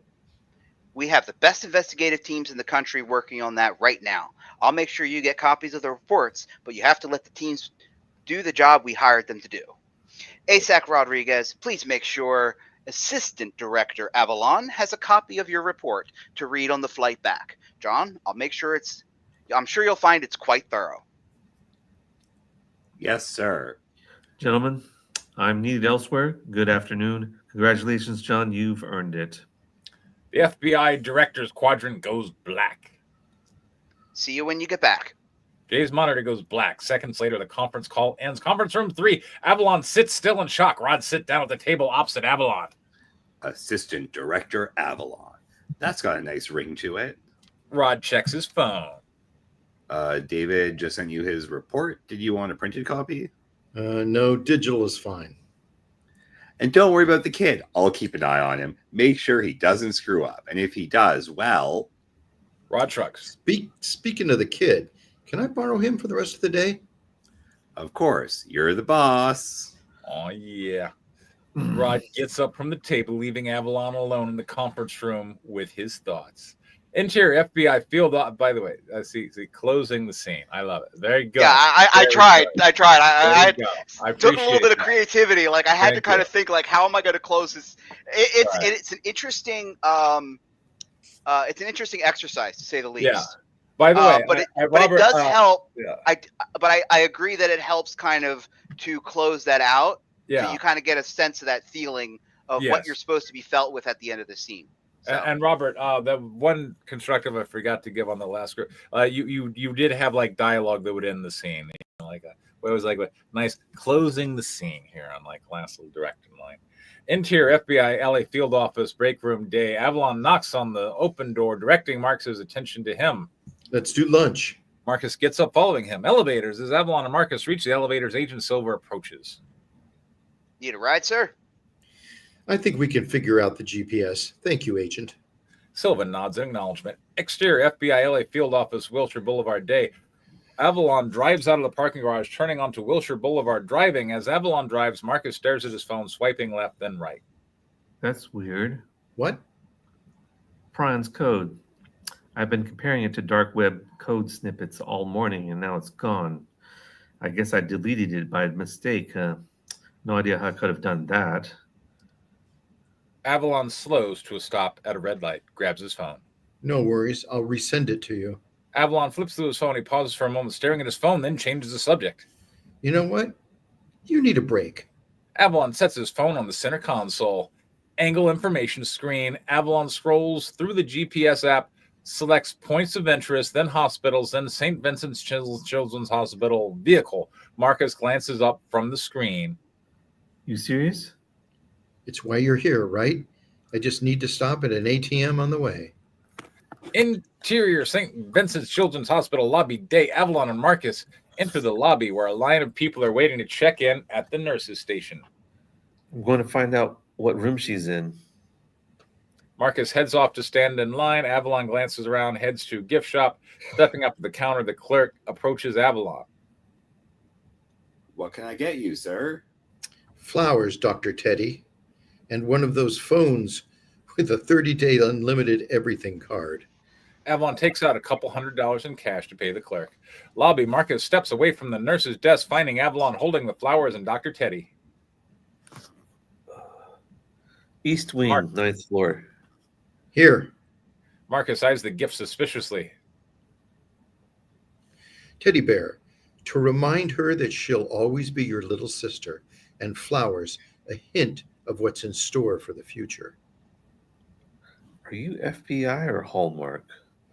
If you prefer, you can tell them your crusty old boss got them. Oh, hell no. Marcus grabs the flowers and Dr. Teddy heading down the hall. Outside April's room, as they approach the hospital room, Avalon hangs back. It's all you, buddy. I'll be out here. Avalon's room. April Jacoby, 14 years old, a little pale with thinning hair, lays on the bed reading from her tablet. A wireless vitals monitor beeps gently. Wireless pulse oximeter on her fingers, IV drip hanging nearby. Hey, sis. Marcus. April lights up as Marcus walks slowly into the room. All right. We had... I love smoking in the hospital. What? That was great. Okay, Danny, why don't you start us off? The April smoking in the hospital scene was awesome. April smoking in the hospital scene? She lights up. Oh. Her face brightens? Yeah, her face brightens. Yes. Oh, okay, I misread that. Okay. Well, the bit with the burner phone was interesting and promising. And Glad you called that. It was by far the most promising part of this, and shows that you continue to do your homework. And you foreshadowed an actual conflict happening, which I'm quite excited about reading about. Robert. I enjoyed the dissing of Avalon, being set aside in the bureaucratic shuffle that was going on. I thought that was unusually subtle for John Lamont. I don't mean that as a nasty. It's just you're a little more blunt most of the time. And so he was, shuffled around and ignored, and he felt it, and I could see that. So I like that quite a bit. And you also suddenly gave a character dimension that is nasty, and I mean it, because you gave Avalon the other side of it. He suddenly cared and was delivering on something he promised earlier about making sure that Marcus had a relationship with his sister. I like those. That's it. Yeah, I think it. I was emotionally moved by the everything that had to do with April. With what's his name, Avalon, deciding to make a detour and everything. My sense is that you're wanting to write a script that fits into a Hollywood I don't want to say mold, but Hollywood convention perhaps. And I think it's as a first draft, I think this is it's moving along in that direction. I think it's good. All right, we got conflict. We have scenes that have been closed. Like you have mastery of the format at this point. You're going from angle monitors to phones to driving cars, people talking, looking like you've definitely got the format mastered. I understand everything that's going on. We got boobs. We got PG-13 boobs. Yeah, PG-13 boobs. We have disappearing code. I'm pretty sure that wasn't an accident, that he just forgot to delete it. So Prion is still out there doing things. I look forward to seeing where the story goes and if we can get the girl naked. What do you think, Dan? It's cute. All right. It's cute so far. Seems I'm gonna go into criticism just go right ahead. It's just that I feel there's a little too many characters. Okay. For sure they can be streamlined. All right. But overall, I liked all of them. They at least had personalities. Mm-hmm. The dialogue was nice and snappy. Mm-hmm. There you go. You got any ways you can make it better? Well, a lot of this is I know that you had all the beginning parts. I don't think I was there for the what was to be continued, the previously on section. Huh? That's kind of I tried to summarize all of the relevant. Yeah. I know that you summarized what you needed to know here. I kind of summarized there. Yeah, and I felt it was worth taking half a page of my 10 pages to do that. So okay, so I understood the conflict inside your synopsis, trying to figure it out here. So, because I feel like my attention went elsewhere, and I know they're trying to find the plane and everything, but I don't seem to think they're looking for it, or like they're not in any hurry to. No, the plane crashed. They know where it is. Yeah. Air Force, not just the plane. Air Force One. Air Force One. Air Force One crashed. President died. President died. Yes. We have a new president. We do. That's Forrester, right? We could only dream. Yes, Forrester. So. Yeah, she's been president for 36 hours. Yes. Okay. I mean, how much can a president break a country in 36 hours? Exactly. Or maybe about reality. he's going to fix it because the president who died was going to break it. You may be. That's why the plane was crashed. Ooh. Well, it's a good thing your script said none of that. Yeah. That's okay, because you're not supposed to know any of that at this point in time in the story. I'm not even saying that is what's going to happen. I'm just be real careful. There's a movie called 3 Days of the Condor, where the entire CIA shop gets shot up because somebody wrote about it in one of their stories about what a secret plan was. So be real careful, John. I'm not super worried that anybody from the FBI are watching this stream. I referenced 3 days. Well, I mean, now that you've called them here, it's a bit actually true, because now you know what? The YouTube AI are probably listening and I know transcribing this entire stream, and it's probably being flagged for keywords to the FBI. So I would this say is all hypothetical in Minecraft. My main criticism here is our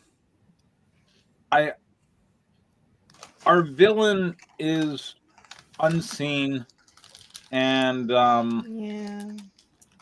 mean, look, it's certainly an appropriate choice given the anonymous hacker vibe, and who knows, Prion could be anyone, big reveal and all that jazz.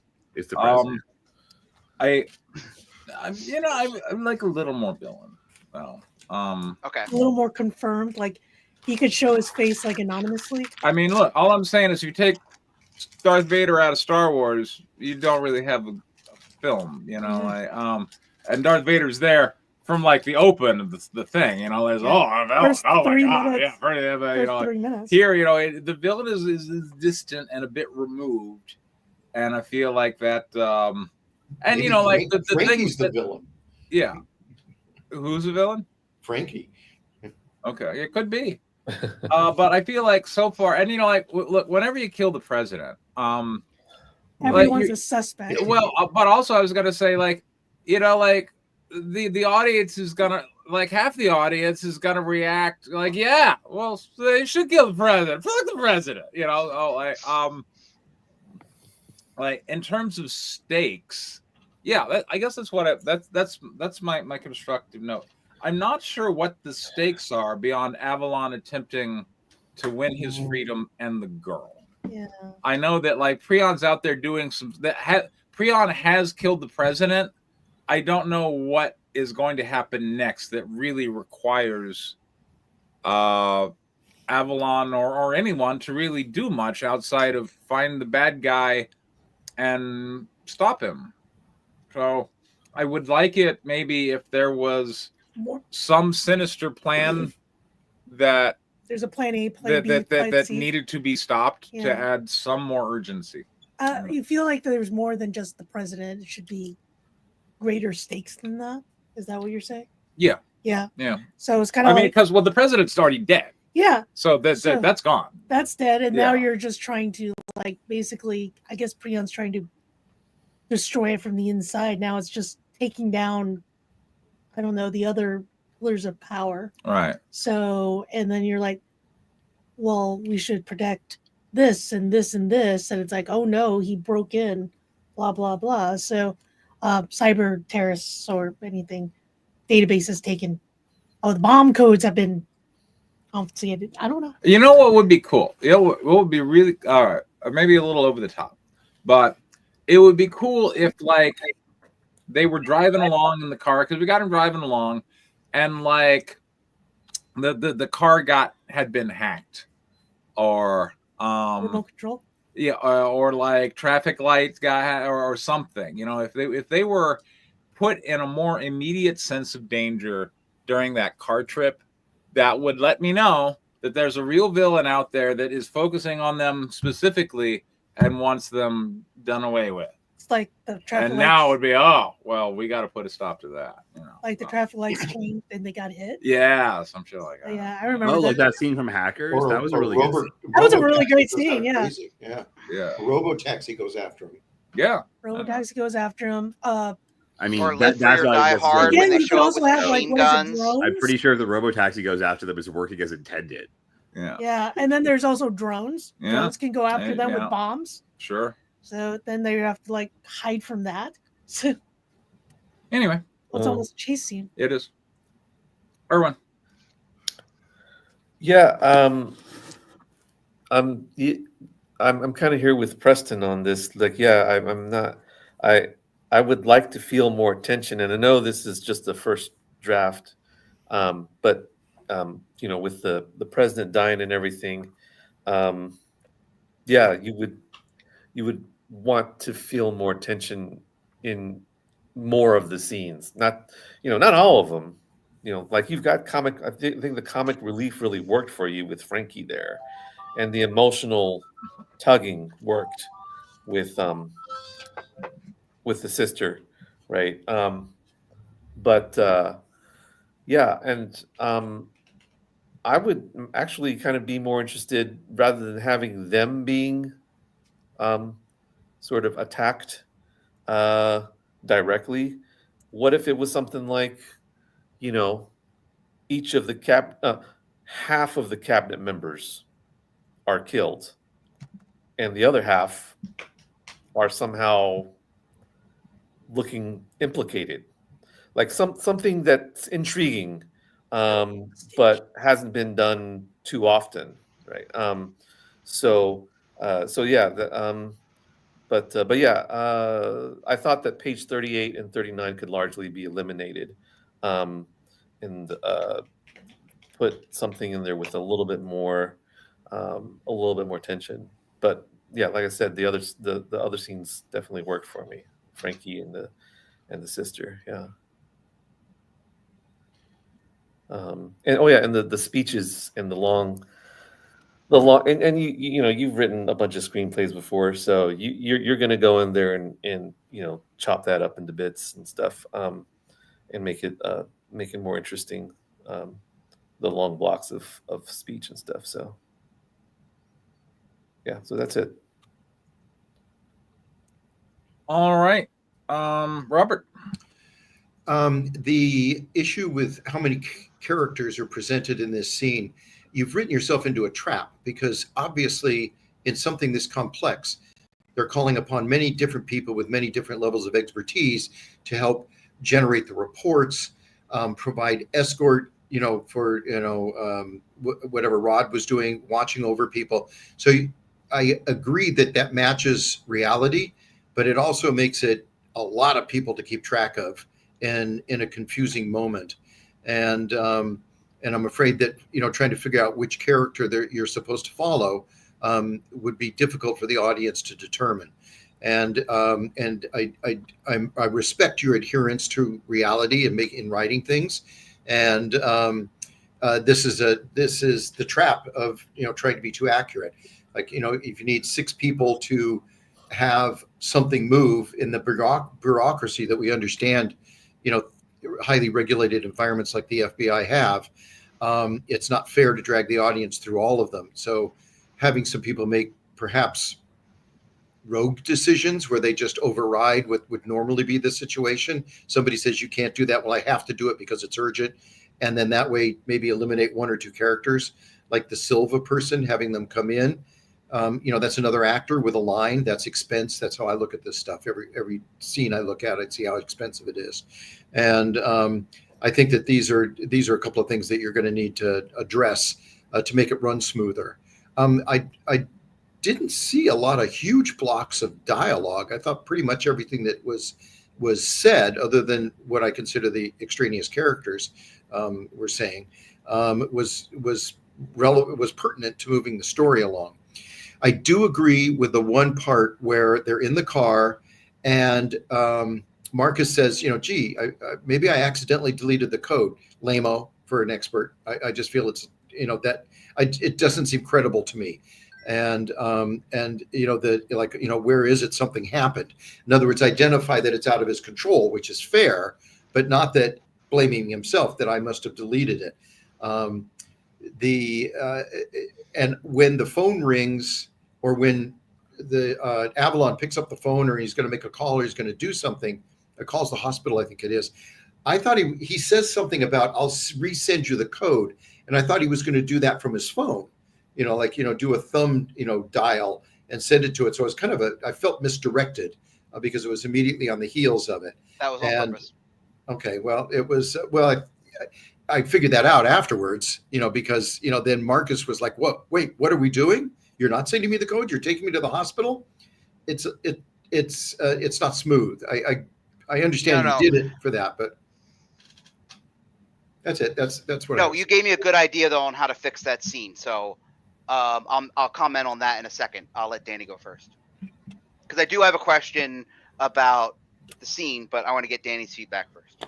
Okay. I'm going to start with the most obvious thing, which is that boardroom scene was fucking boring. And stopped the action dead in its tracks. I really liked this movie when you had a protagonist who did stuff. Are you talking about my movie or his? Oh, I'm talking about John's movie now. Your movie doesn't even have a protagonist. John's has a boardroom, for God's sake. And although Robert was right that you very successfully wrote a subtle political discussion in a boardroom, you forgot that your characters are human beings. So I'm going to pitch a solution here, which is Avalon has a reaction to this news because this is page 32? This is basically the beginning of Act 2. You got to break into Act 2. This is supposed to be the fun part. If that boardroom scene is your fun part, you fucked up. So I don't know exactly what you mean by the fun part.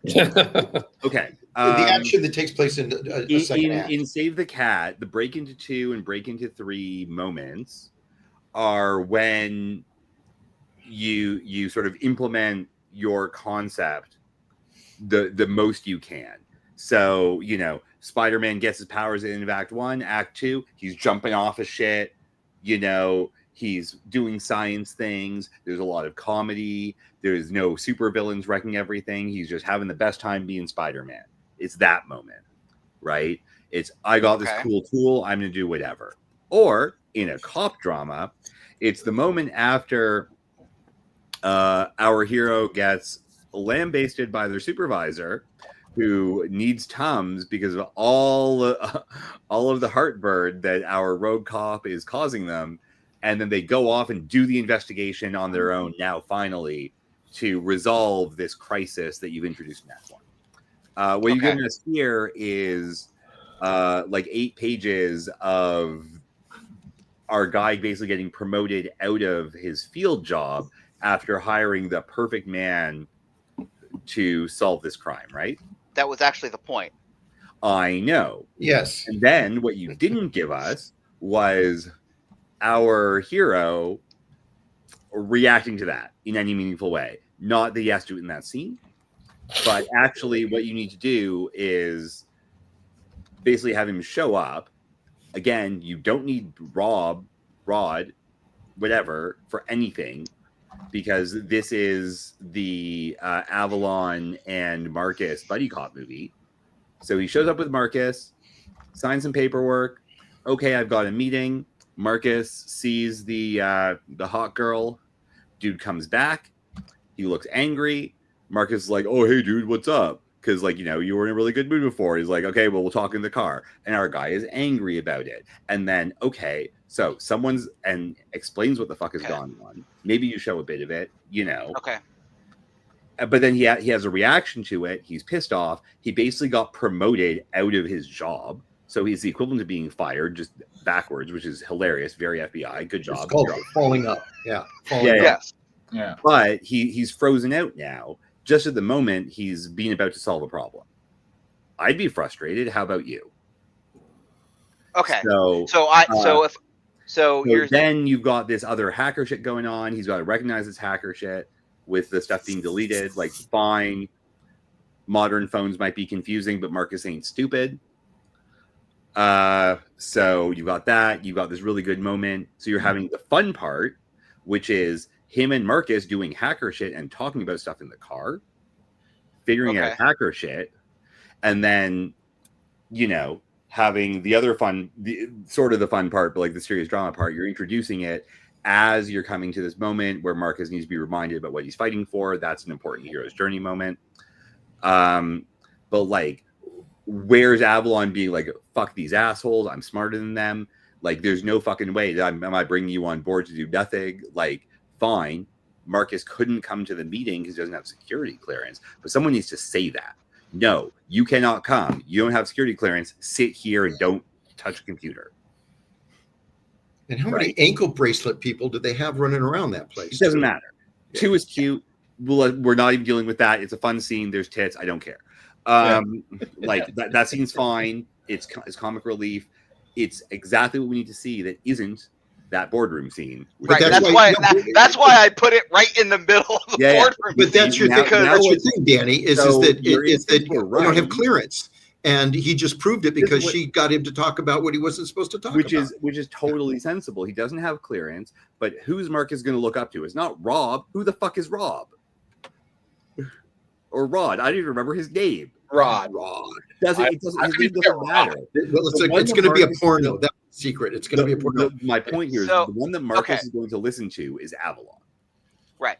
And the one whose opinion Marcus respects is Avalon. So, maybe Avalon says, hey, I just need you to double check. There's not these people in this shithole country. Can you just hack the planet while we're driving up to the hospital here? Right, like whatever it is, and then like, oh, something went wrong. Oh, I hacked into their thing. Oh, now my file's gone. That's weird.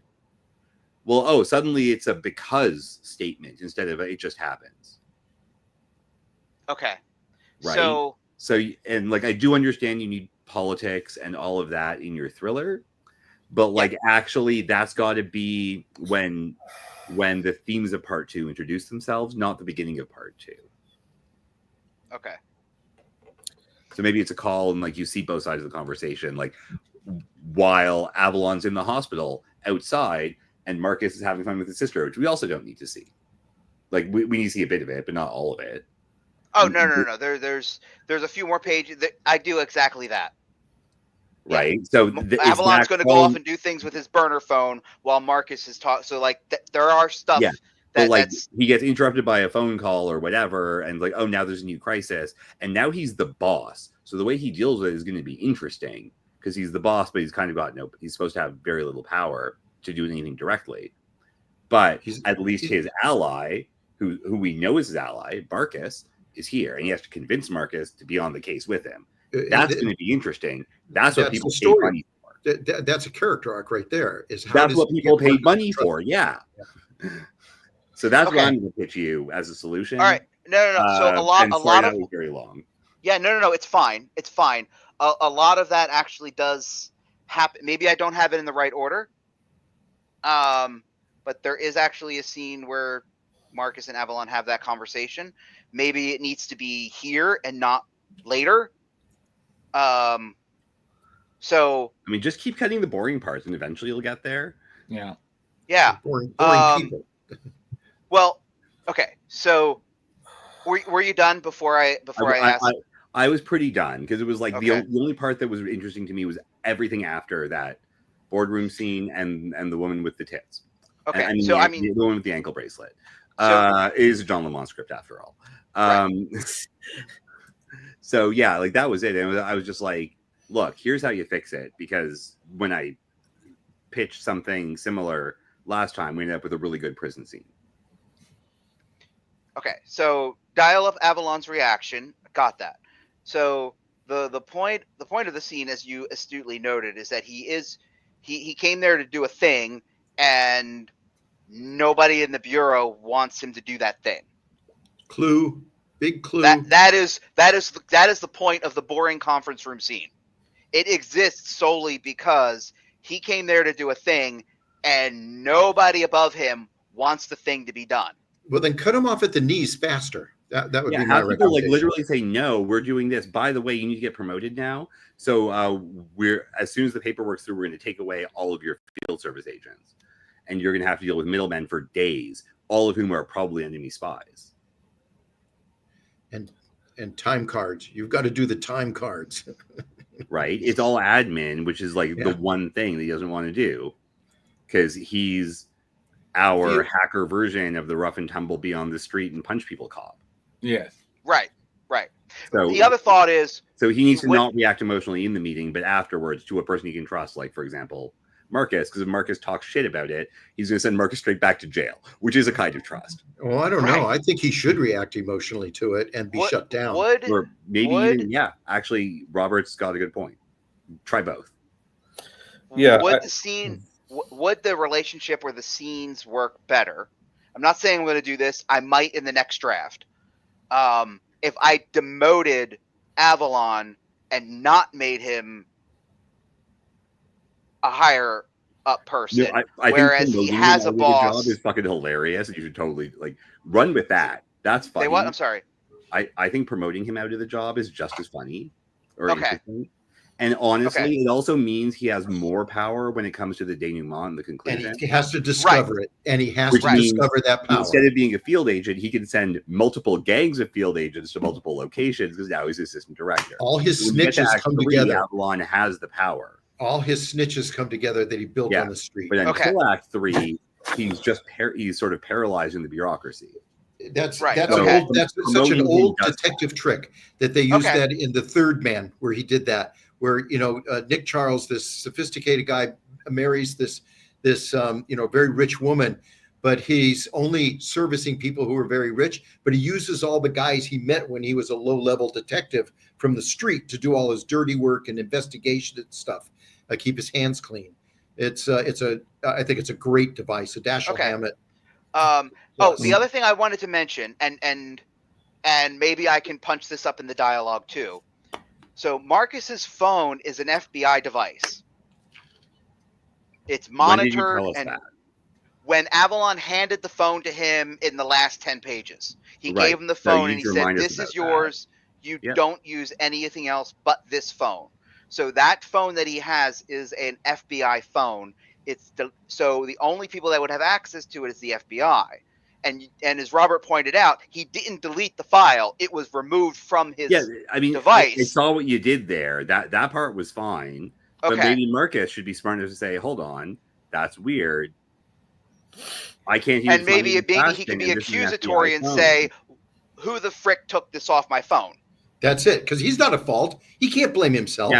Now, Marcus being distracted by being in a car with this very strange police person, he is now in a buddy cop movie with.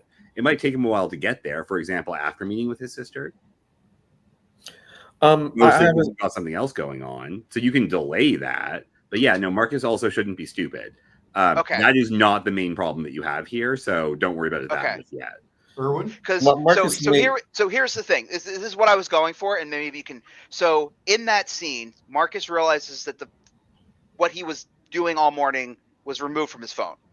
Avalon is going to so basically, and I probably should have put this in my previous on. So in the prison scene, he had a giant binder, which was the program code, and that's what Marcus was flipping through, because at the time he didn't trust him with a computer, so he gave it a printout of it. So that's what Marcus was going through.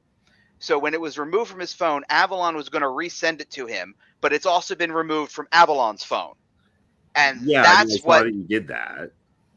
So you did catch that he was going to send it to him. I caught that, but this is my kind of story. Importantly, that's fine. This is that's what I like about having different people here, because different people catch different things. Yeah. This is the part where you set it up. After Marcus meets his sister is the part when you explain it with exposition and start moving the plot, using it to move the plot forward. So now it happens, then later on it comes back. You set it up, then you pay it off a couple scenes later.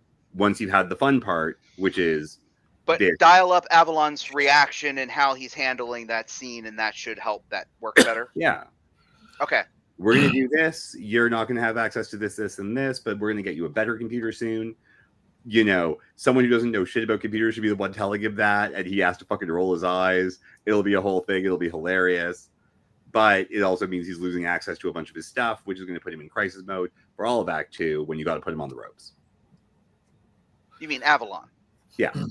Yeah. Okay. If Avalon's not on the ropes for most of Act 2, you've done it wrong.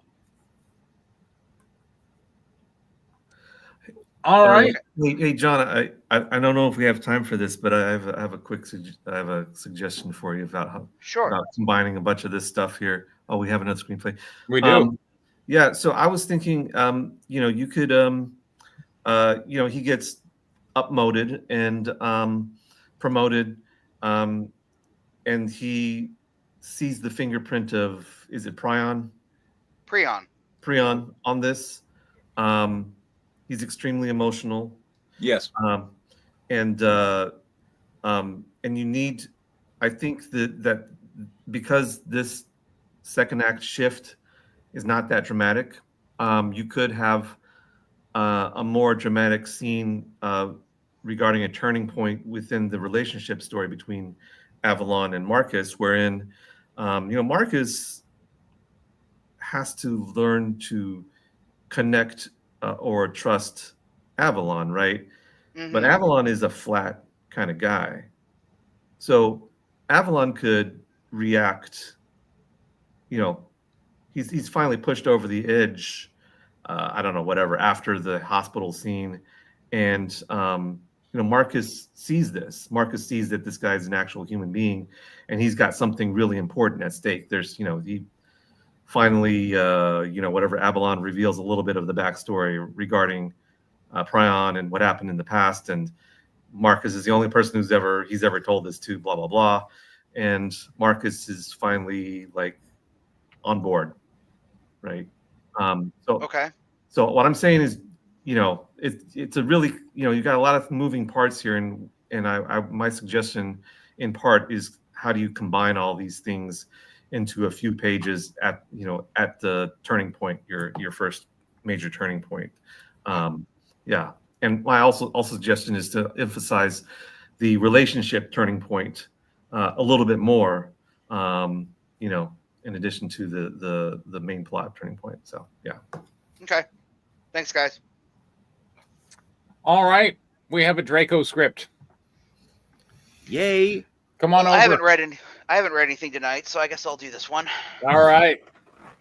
Exterior, abandoned warehouse night. Emily stands alone outside the decaying warehouse at the edge of the South Valley. Yeah. The night is dead quiet. Yes. Only the distant hum of a freight train. Then it's not dead quiet. And the buzz. He loves doing that. And the flicker of the street light nearby. Zombies in the background. Zombies! The building is massive. Windows boarded up. Metal siding rusted. A single steel door stands ajar. Then it's ajar, not a door. Just slightly like it's waiting. Emily holds her phone up. The map pin hovers right in front of her. The screen pulses faintly. She exhales, tries to laugh. Okay, just a prank. Just content. Viral bait, right? She looks back toward her car in the distance. Her keys feel heavy in her pocket. She opens Snapchat again, scrolls through her messages. Nothing new. She flicks to the Vanta filter. This time, the camera doesn't show her face. It's already loaded a live shot of the warehouse door from a slightly higher angle, like a drone or surveillance cam. Emily freezes. What the hell? A text bubble appears. Step in just once. You can leave anytime. Emily looks up at the warehouse. She looks back at her screen. The warehouse door in the video creaks open slightly wider in real time. Creak. Emily flinches. She walks up to it. Another message appears. You're already inside. She turns around. Her phone camera turns without input. It shows her from behind, a live feed from somewhere else watching her. She spins. There is no one, just shadows, a low electronic whirl. Her phone buzzes with a final prompt. Streaming now. Red Room Live. Viewers 418. She puts the phone away, swallows her fear.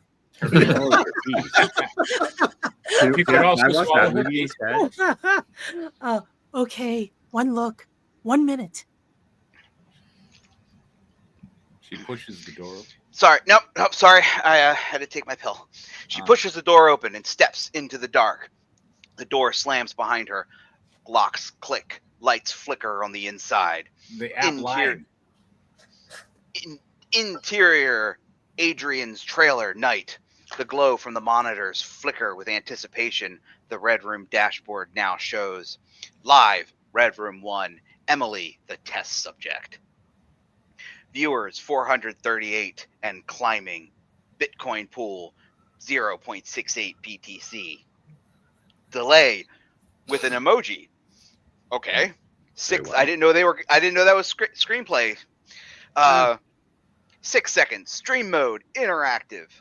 Multiple camera angles light up. Emily entering the warehouse from above, from the side, infrared from the hallways, audio from her phone mic filters in, faint but tense. Adrian types commands with precision, calm, detached. He clicks on the audience panel, enabling a live poll. Choose her first room. Room A, mirror hall. Room B, static corridor. Room C, rewind room. Voting ends in 15 seconds. Chat explodes. Mirror! Always the mirror! Room B is death, LMAO. Let her run first, then break her. This girl's gonna cry in 10 minutes flat. 0.05 BTC says she doesn't make it 20 minutes. Adrian hovers his cursor over Room A and manually boosts its vote tally. It wins. He presses a button on... Oh, it sounds like American politics. He presses a button on his panel. Open Room A. Trap arm enabled. A loading bar appears. Routing subject, Emily.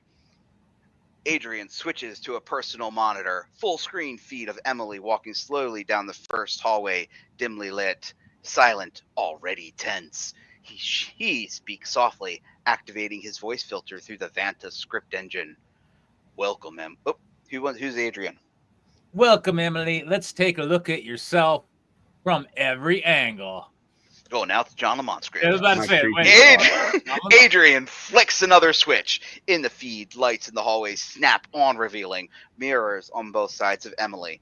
She gasps, startled. Her reflection stares back, and every one of them has the Vanta filter overlaid. Adrian leans forward. Let's see what you're really afraid of. He starts typing a new prompt. Cut 2 on screen. A new poll begins for the audience. Her reflection should stay normal. Start smiling. Oh, that's sexist. Bleed from the eyes. Whisper secrets she's never told. The timer begins ticking down. Is that one of the reflections that she should? Montage. Red room viewers. Various locations. Night. Interior dorm room. Chicago night. 2 college students huddled around a laptop. Red Bull cans and vape clouds everywhere. One leans forward, clicking quickly. Yo, it's live. She just walked in. Wait, is this the same guy from the one last month? On screen, Emily's live feed. She steps into the mirror hallway. The polls flashes across the stream. Choose what the reflections do. Bleed from the eyes. Winner. Bro, it's about to get weird. Interior dark basement. Unknown user night. A lone figure in a hoodie watches silently. A shadowy face illuminated only by the monitor glow. Their screen recording. Watching this at 4 a.m. hits different. 0.01 BTC says she screams in the next 3 minutes. Interior internet cafe Tokyo night. A young woman, calm and curious, scrolls through other tabs. True crime forums, red room theory threads, and cryptocurrency wallets. She types in the chat room. User, this one looks more reactive. AI got upgraded. She sips her drink, never blinking. Interior hacker group chat. Unknown night. Multiple users chatting in an encrypted window. They don't speak, just send screenshots. Tech readouts of the red room's back-end code. I'd like to know what a hacker room looks like. User OX1 stream source is masked. User OX2, someone real is pulling the strings. This isn't AI. 0OX3, leave it. Whoever's running this doesn't want attention. Interior suburban living room, New Mexico night. A middle-aged man in a robe and slippers watches the red room on his flat screen. Kids' toys are scattered behind him. A wedding ring glimps on his finger as he clicks to tip 0.02 BTC. On screen, Emily, confused, stares at her reflection. Blood begins to trickle from the eyes of every Vanta masked version of herself. He smiles and mutters to himself. Let's see if you're worth the money. Back to Adrian's trailer. Monitor feed. Viewer count 502. BTC total 0.92. Audience poll next door. Lock her in or let her out. Adrian watches calmly, fingertips on the next button. Interior mirror hall, abandoned warehouse night.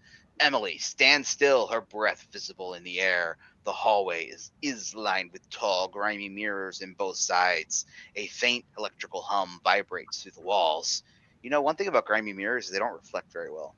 Each reflection stares back at her despite there being grimy mirrors. Except they're not quite right, because they're grimy mirrors. In every grimy mirror, her face is overlaid with the Vanta filter and grime. Glowing eyes, smiling lips, cold symmetry. She blinks. The reflections don't.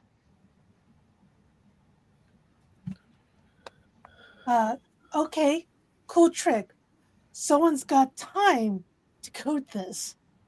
She takes a cautious step forward. The mirrors ripple faintly like water under glass. This is definitely some 4D bullshit. She walks a little further, then stops. One of the reflections tilts its head slightly out of sync. Emily freezes. Nope.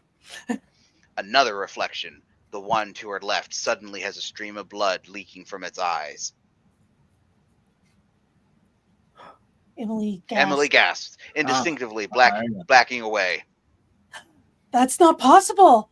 That's not me. That's not a filter. A soft whisper echoes through the hallway, not from her phone, from the mirrors. You wanted to see. You wanted to be seen. Emily whips her head around. One mirror flashes with a quick burst of static, then the reflection smiles wider than humanly possible. Her own voice echoes through the room, a playback from an old TikTok she barely remembers recording. This filter's kind of creepy, but like sexy creepy. She stumbles back, breathing fast. Suddenly, the mirror begins to flicker, the filter on each reflection becoming increasingly grotesque, smiling too wide. Heads rotating unnaturally, some even pressing against the glass from the other side. I don't know what that means. Stop. What the hell is this? Her phone buzzes in her pocket. She pulls it out. The screen is black for a moment, then lights up with text. You're looking at yourself the way they do. Do you like what they see? She drops the phone. The floor shifts slightly beneath her. In every mirror, the reflections are now looking at her, not mimicking her, but watching her. Then, without warning, all the reflections smile in unison. A sharp snap. One of the mirror cracks. Emily screams. Smash! A second mirror bursts inward. 14 Let me years out! bad luck. The hallway lights flicker violently. From the end of the corridor, a metal door slides open, releasing a mechanical clunk. Another Red Room audience poll loads silently on her phone screen. Should we let her through? Yes, 22%. No, 78%. She runs away. Interior Adrian's trailer night. The air is tense but still. The audience vote appear on Adrian's central monitor. Poll complete. Should we let her through? No, 78. Yes, 22. Total viewers, 577. Bitcoin pool, 1.03 BTC. Adrian leans in. His expression never changes. Cold, clinical. They want blood early tonight. He taps a key on the control panel. A command line scrolls quickly.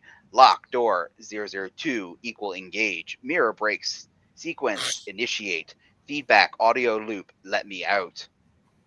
The monitor shows Emily pounding on the door, trapped between the shattered mirrors. Her own screams play back over and over, the intercom looped and distorted.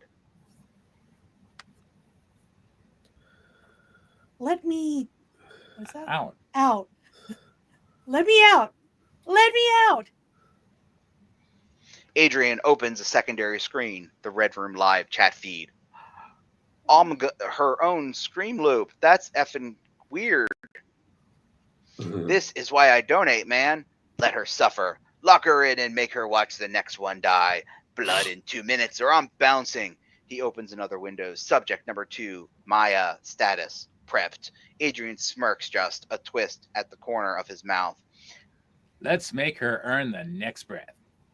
He taps a new control. Open room 3. Red Room replica. Audio reinforcement. Lullaby mode. On screen, a new poll begins. Should we show her what's next? Reveal Maya's file. Replay Emily's home video. Blackout plus sound only. Viewers begin voting rapidly. Adrian whispers into mic through the Venta voice modulator. You can scream. You can run. But you came here to see something, didn't you? He taps send audio to hallway. On the screen, Emily looks up in the horror as the lights dim and a haunting music box version of Twinkle Twinkle Little Star begins to echo all around her. The next door opens. She doesn't walk through. She bolts. Adrian watches her flee toward room 3, the bedroom replica, with calm satisfaction. And now the mask comes off. All right. There we go. I'm going to say, Draco, your improvement continues.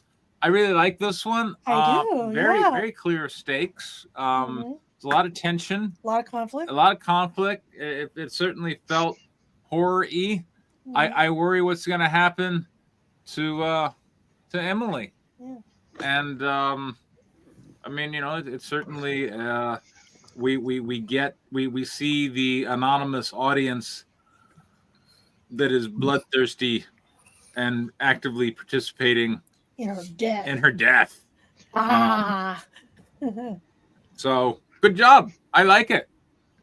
This is a vast improvement from what I started here reading your scripts, and I think this is probably my favorite so far of what he's written.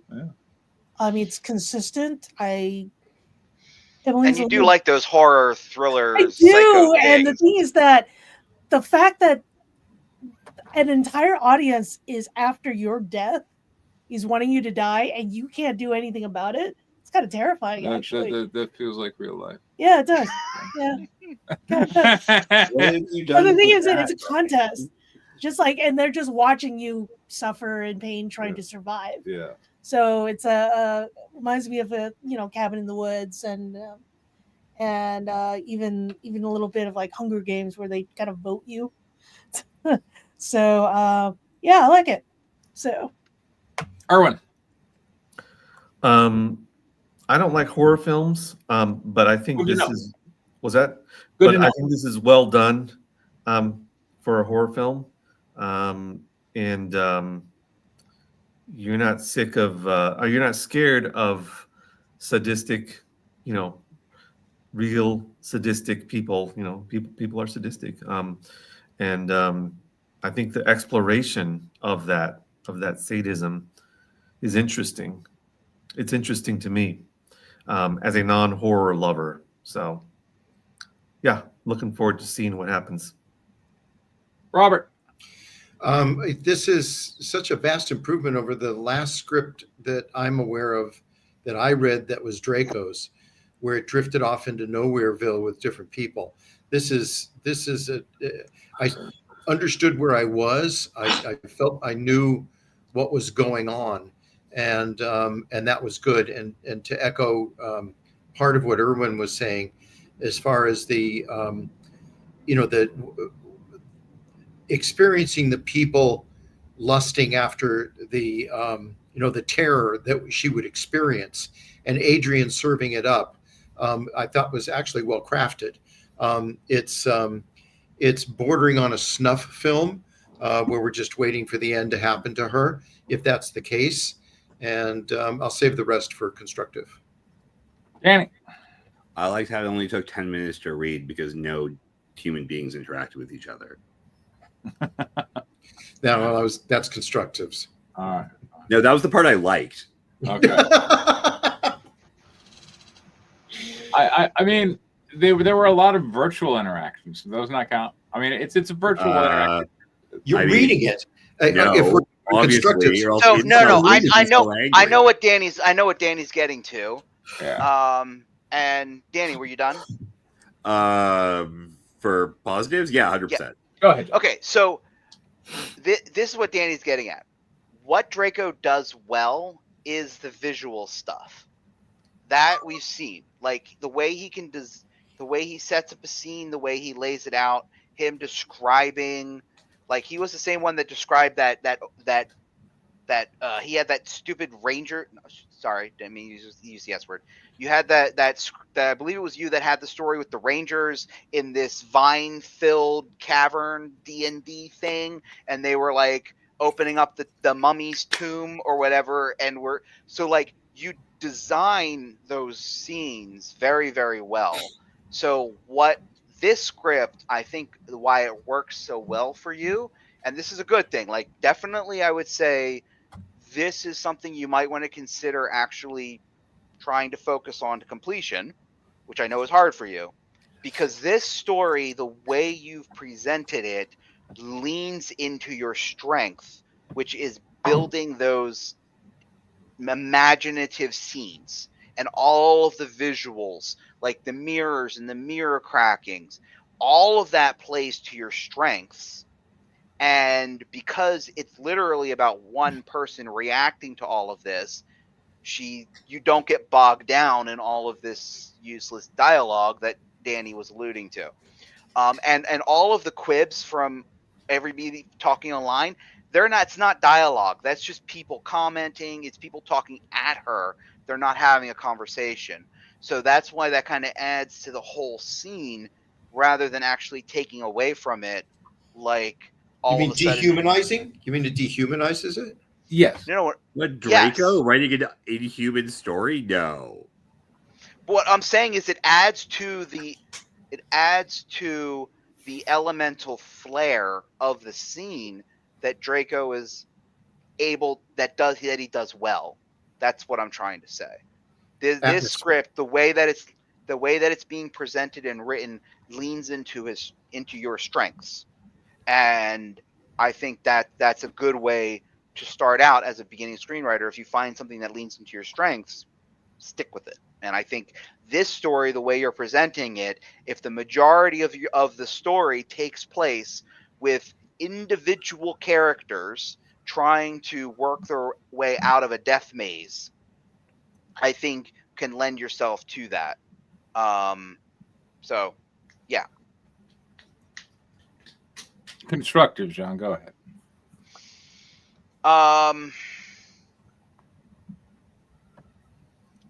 I mean, in these 10 pages, I mean, my main constructive is going to probably be this. Like Erwin, I don't like horror films, but the primary reason I don't like horror films is because in order for horror films to work, people have to act like fucking idiots. And that bothers me so much that I can't. That's why I don't enjoy horror films. Oh, you mean you didn't think you should just pick up the phone and call 911? We should go down the stairs to the basement with the lights out. So absolutely. So again, so that's what. So it's like I like a good thriller. I love good supernatural thrillers.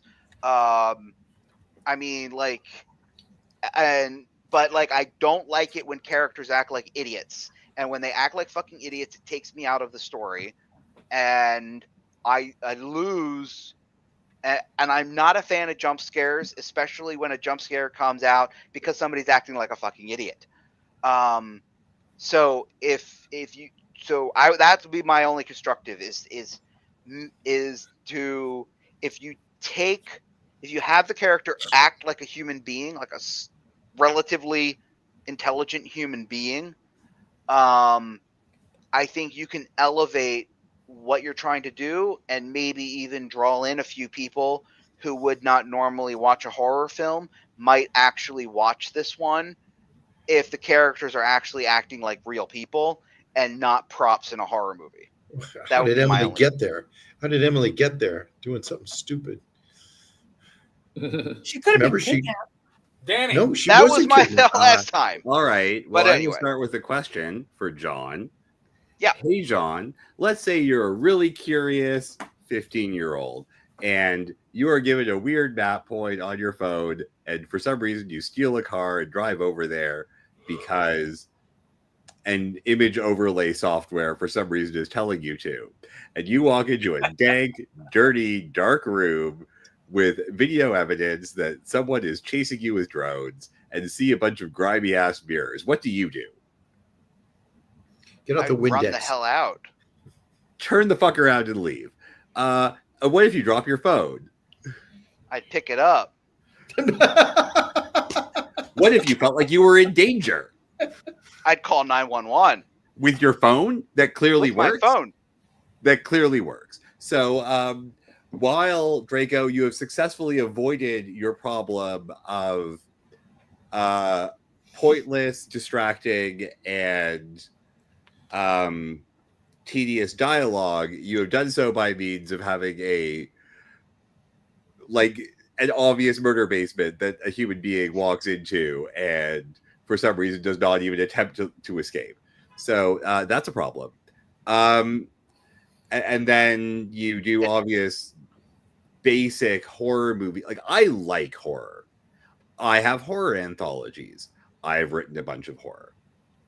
Watched a bunch of horror. Generally my vibe.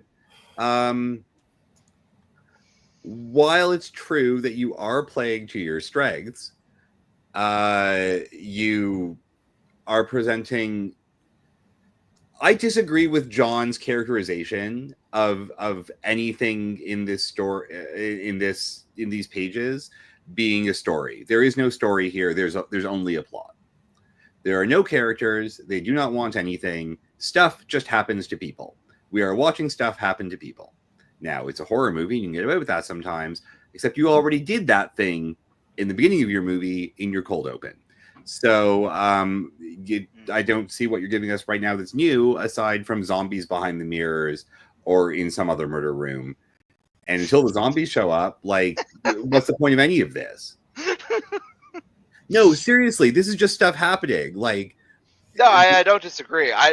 This is like, who's Adrian? Why do we give a fuck about Adrian? Why is there some mysterious figure in some mysterious town mysteriously screen capturing this? You're stealing all my stuff, Danny. Why are we supposed? Why are we supposed to care about any of this? Aside from pornographic voyeurism, which is a fine excuse for 10 minutes and a tedious waste of time if it were a feature film. Which is why I don't typically like horror movies. Which is why this is not find them to be. John, which is why this is not a story. This is merely a plot. Robert. Draco, please give us a story. Okay, so with the order for a story on the table, what I would say is a constructive thing that bothered me while it moved. I don't. The plot moved. Okay, to Danny's point, there was a plot there. We saw what was going on. To me, it feels like what a snuff film has been described as. We know what the ending's going to be. It's never going to be good unless you tell us something else is going to happen. And why the fuck does she leave? I don't see what's holding her there. Did the door close? Did it slide back? Is she locked in? No, that happened. Yeah, I know. I don't know. I mean, I'm going to leave it at that. I don't know. But the other part of it that got to me was I seem to be reading the screen most of the time for that plot to reveal itself. And I can see it being typed out on one of those old computers where the green font is piping out on the thing. And, so I don't see that as exciting. I'm seeing like I'm reading a lot of subtitle, the basic experience with that. The Adrian guy, as we saw in the first 10 pages or whatever that was the last time, he's too vague to be interesting. He just kind of, he's a molasses character. He just slowly does stuff and moves things along, reading a poll. And why would it be a person? Why wouldn't that be AI? Somebody created an AI that's gone mad and doing it itself. And, nobody knows how it's doing it, but it can invent everything because it picks up language on people's microphones that are still open. And it's like, the AI that you can just speak in a sentence and it'll build an app for you. So it's building its app based on what all these people are saying as they're saying it.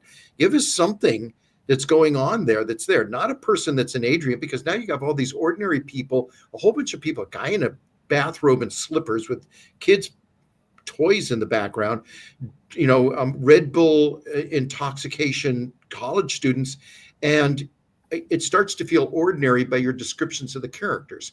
They're not adding anything. And that's my problem with it. It's all plot. It's all these things happen to this person. We have to have a sense of somebody wants to know why. And that's the audience. The audience has to be prompted into figure out why is this happening to her? Why is this going on? Because there's a rogue AI inventing itself, doing it to somebody. Or we need to know who the fuck Adrian is. Maybe it's her brother doing it to her or something. It's like, give us something here to chew on. That's it. Erwin. Yeah, I think I agree, sadly, with the previous two callers. That's half a Bitcoin. And I think I have a pretty I have a low view of like lesser quality horror,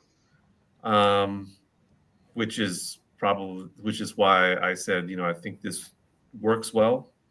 I remember there was a movie, I want to say 10 or 15 years ago, where people were set up in like death room scenes, and like there was a live stream of it, and as the viewer count went up, like the death room would enact, and somehow like the heroes had to prevent people from watching the stream or something. I never saw the movie. I saw the trailer. Sounds like VHS. I kind of had a little bit of trust in Draco, in the sense that like I know this is just the first 10 or 20 pages or so. So I'm thinking maybe something's going to happen in the next 10 pages, which will reveal perhaps why Emily is here, why Adrian is so involved with this random person, and that maybe that will deepen the story. So that I in that sense, I want to give Draco the benefit of the doubt. When would you be terribly disappointed if Emily was here to die and Adrian was just ready to move on to the next person? I would be bored. Okay. Right. One of the reasons why I don't like horror is because I have a bad imagination, right? And I think about the horror, the images later on. The other reason is it's boring. I know those things don't make sense together, but it is. For the most part, horror movies are really boring outside of the jump scares and stuff like that. So yeah, I think the risk for me would be if something doesn't reveal character or backstory soon, I'm just turning it off. So yeah, that's my main concern. I think easy fixes to figure out what your story might be is having two characters go into this place instead of one, and then they have to talk. They talk to each other. And no, we don't want that. As you noodle around, that's dialogue. Yeah, I don't know what the problem with dialogue is, but yeah, it's Draco when it comes. Can you just ask Draco to write a story that like is done by the end of page 8? Like honestly, like just that's a way to finish something. Just write us a short. It can be a comic. Do like a compendium. Like if you can write an 8-page comic, I have a venue where you could theoretically publish one. Yeah. So the other thing, I'm sorry, I think real quick. The other thing I would do is like not focus on like 10 different audience members, but focus on one audience member. Yeah. One audience member that seems to get closer and closer to Emily, seems to be more and more intrigued, and then eventually discovers something about themselves or about their relationship with Emily, or is just horrified by their own sadism or whatever. Show us all of Emily's friends watching this. Like anything. Give us a story. It's her locker mates in the locker room or something like that. That's who's doing it to her, and they never tell her, but she suspects them if she sees them if she survives. I mean, how long are we going to see Middle Emily? class totally has enough money to set this kind of thing up. So, I guess okay. So here's an idea. Who is Adrian, and what does he want? Why did he build this murder room, and what is his purpose to get out of it? Money. Isn't that what the Bitcoins are? Yeah. No, this is a hypothetical question to Draco to get him to think. So, okay, if money is what he wants, for what reason? What does he need the money for? Like, again, the through line through these 20 pages so far has been Adrian. In a sense, he is our protagonist. He's our main character. Right? He built the murder room. He's luring people into the murder room. I still think he should be like stalking high schools and kidnapping teenage girls off of the playground and throwing them in the murder room and then having them wake up and figure out how to get out of it. But again, that aside, because that solves a lot of your dumb character. Isn't it called Saw? Yeah, it does.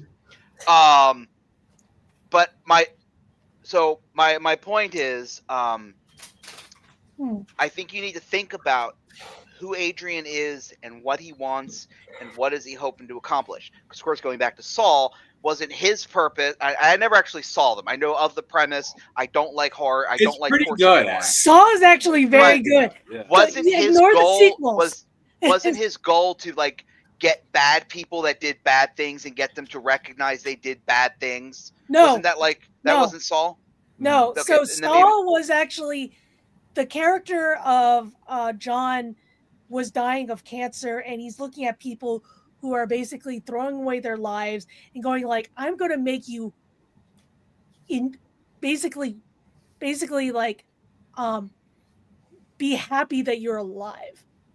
I'm giving you a second chance of life. You're throwing away on drugs. You're throwing away like this. You're making people suffer. Yeah. This is what, some people are so, he's kind of disgusted by the way they're throwing away their life choices, bad choices, all this stuff. And I'm extreme intervention. Basically, it's basically extreme intervention. Now, but but in his own mind, he is the good guy, and he is trying to improve other people, and he's trying to improve the world. That's my whole point. That's what I'm getting at. The story that would be really interesting to watch. dig into Adrian and what he wants. So what's bad about Emily? No, you created a huge complex issue about the characters he's already built. So what does Emily need to redeem herself for? Curiosity? That's up for the writer needs to figure that out and tell us. That's the story. So that's a hell of a lesson. Never be curious. Let's go horror movies. So the thing is that what this reminds me of is actually the serial killer H.H. Holmes. So he was a guy that lived in Chicago. He had a murder house. That's from like the late 1800s. Though. Yeah, from actually like early 19s. Okay. Like about 1890s to 1900s. But he kidnapped people and stuck them in the house, and he watched them try to get out of there as basically through this death trap house.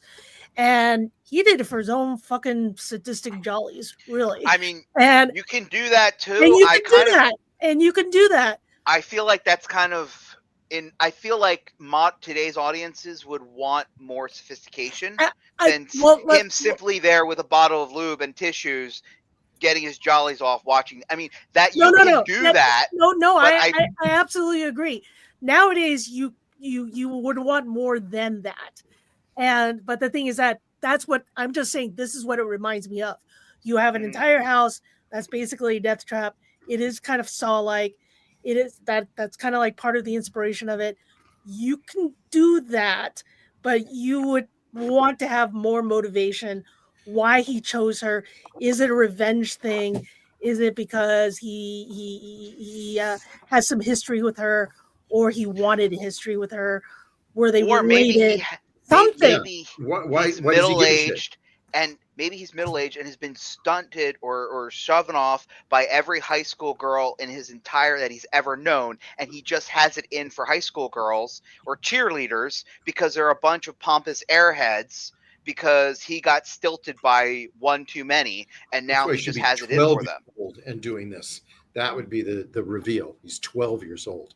And he's got all this power in his fingertips. That's how he uses it. He's basically like a very evil Home Alone kid.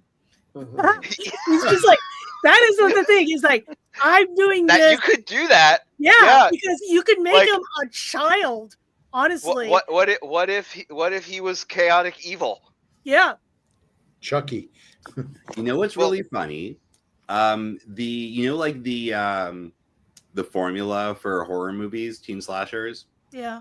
The one that's, rendered quite explicit in your Cabin in the Woods type films. Yeah. Or Scream. I wish this movie had any of that. Yeah. So there's a reason that's a good structure for a horror movie, because it's a really good structure for a horror movie. Wow. But I'm also going to defend horror movies by saying, like, well, so many of them are so very stupid. And what I have seen some wonderful horror films where they're very competent and it's wonderful. Those are like the best films. Mm-hmm. Saw is actually one of them.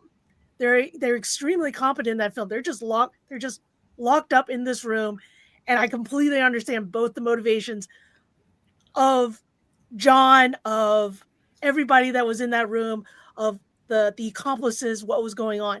And it was wonderful seeing it like all outland. And then, of course, there's a twist.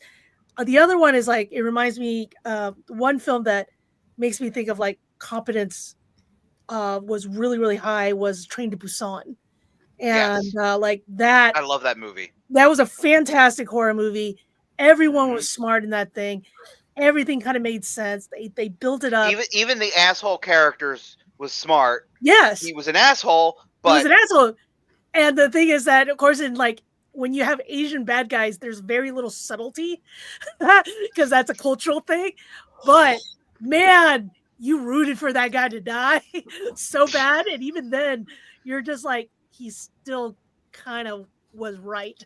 Because we how many of us see that in ourselves? Yeah. Like in that situation, there's a part of us that would act exactly the way he acted.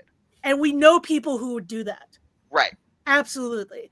And so that's where it kind of like it connects to us because we recognize he's acting in the way a normal human being would act, because part of me would act that way. I know people that would act that way. Everybody acts in that movie again, like a normal human being and not like an idiot. Yes. And yes, there is lowbrow horror, and that's the thing is that it's fun. But the thing is that once you're getting into like good, like that, there are high quality stuff out there, and sometimes it just doesn't get the appreciation that it should. What I'm saying in the thing is that I completely agree that she has a cell phone. She's not calling for help. Why? So that's a big thing. Like in the very beginning, I like the script. I like the tension. If she's getting a signal from text, I'm quite sure she can signal for help. So the other thing is like, why is she there? We don't know. Who is Adrian? We don't know. Why are they connected? We don't know. I should hopefully get that in the first 10 minutes. If not, you should at least allude to some connection.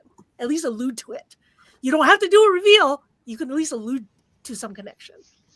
So, like he knows too much information about her, something. Why? Like, I'm still kind of wondering why she's there, because she just kind of wakes up and she's there. Again, this is Saw reference, sure, but then again, I'm still kind of going like, no, she didn't wake up and she was there. She took a taxi to go there. No, she stole a car. She went there on her own will. Yes. Yeah, she went there on her own will. She stole a car out of her parents' garage or something like that to get there. Okay, that all happened in the first 10 pages. Okay, that did happen in the first 10 pages. There's an AI that's actually just a Snapchat filter. Which is still not how any of this works. That is still not how it works. Which, and oddly enough, how you wrote the texting and the hacking and all of that was very, very technically well done. Yeah. I don't know how accurate it is, but from a outside perspective, it looked technical and it looked really well done. So to still rely on this being a Snapchat filter, I really, really go back to what I think we all kind of agreed to last time, is that Vantage should just be an app that they download on their phone and everything is done through the app. Yeah. And that way, because otherwise you're going to run afoul of TikTok and Snapchat and Instagram all being like, we want nothing to do with this. And again, this goes back to like, why is she there? Why does she go there, drive over there? All I can think of is, one, she's being blackmailed to go there for whatever motivation. The other one is that you could do like a scavenger hunt thing and she has to go to certain places to pick up items. And it's kind of like crazy Pokemon Go. The thing is that we saw those pages and none of that stuff happened. Yeah, none of that stuff happened. We don't know. See, so here's again, I just want to say, like, Garth Marenghi is a fictional character, not a real author. Who? Google Garth Marenghi's Dark Place. You're welcome.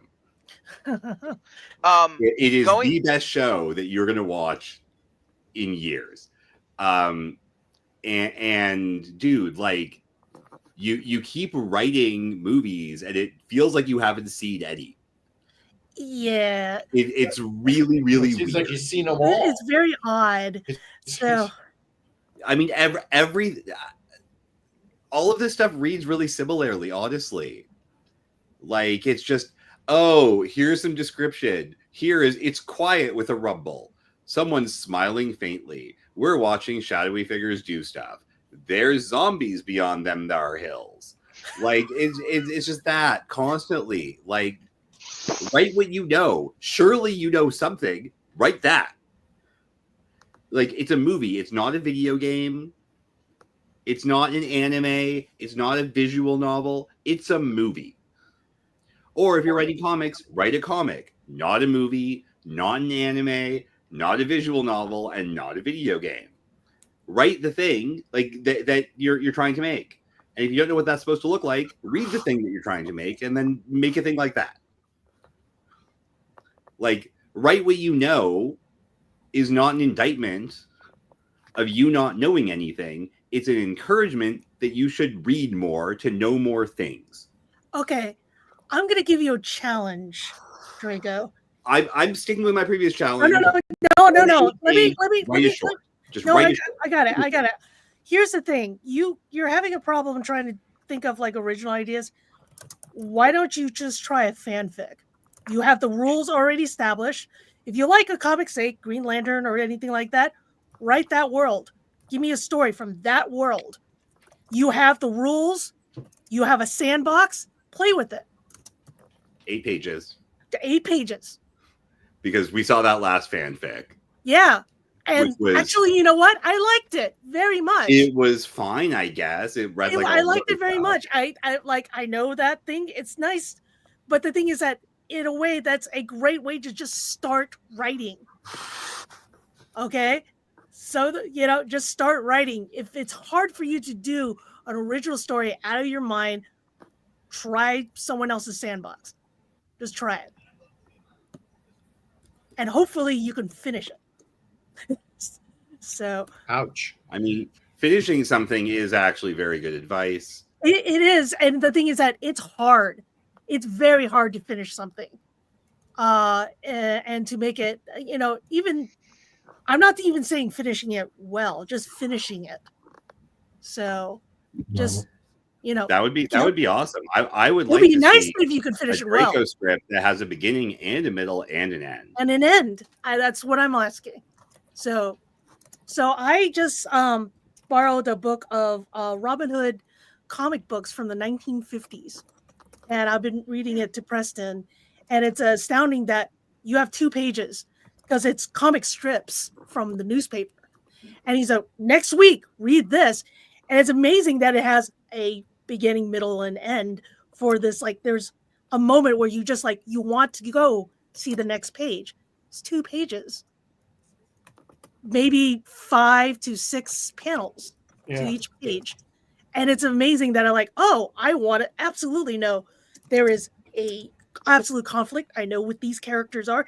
Yes, there's a little blurb in the very beginning when you do the continuations, but next week's find out what Robin Hood does next. Is he going to do this? And I was just like, this is really good. This is back in the 50s. And but the thing is that I'm amazed that they could do it in 2 pages. Just 2. We're asking for 8. You can write a good comic book in 4-panel strips. Yes, you can. 3 is really hard to do narrative, though, like extended narrative. Yeah, anyway, but the thing is that importantly, beginning, middle, and finish a thing. Write a story, not a plot. Please just write us a story about a person who wants a thing and then does a thing to get the thing, and encounters challenges on their way to do the thing, then overcomes those challenges and does the thing. That's what a story looks like. I don't know if Draco's watching or if he actually can get to see the private chats. I wrote on here. Private chats. He's not going to see the private chats now. Yeah, you just have to message him direct. Oh, okay. Well, I wrote here. Post it in the Discord. So Draco, by the way, is watching. Oh, he is watching. That was like in the southerns of the land. Maybe actually, this movie is Draco's self-insert fanfic of his own life. There we go. And he's Adrian because that's all he does is sit and watch and never participate. Yeah, it'll be 100. I suggest, Draco, that you don't write from the beginning of the story.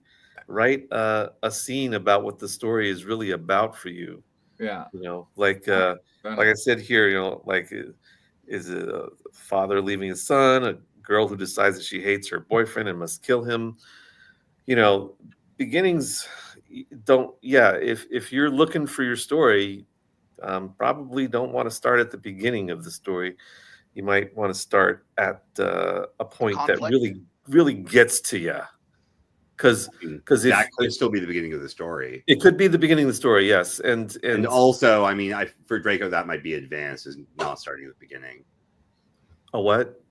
That might be an advanced process. Yeah, that might be. It's actually very good advice, but it requires being kind of okay at putting the story together. And I don't know if Draco's actually demonstrated that yet.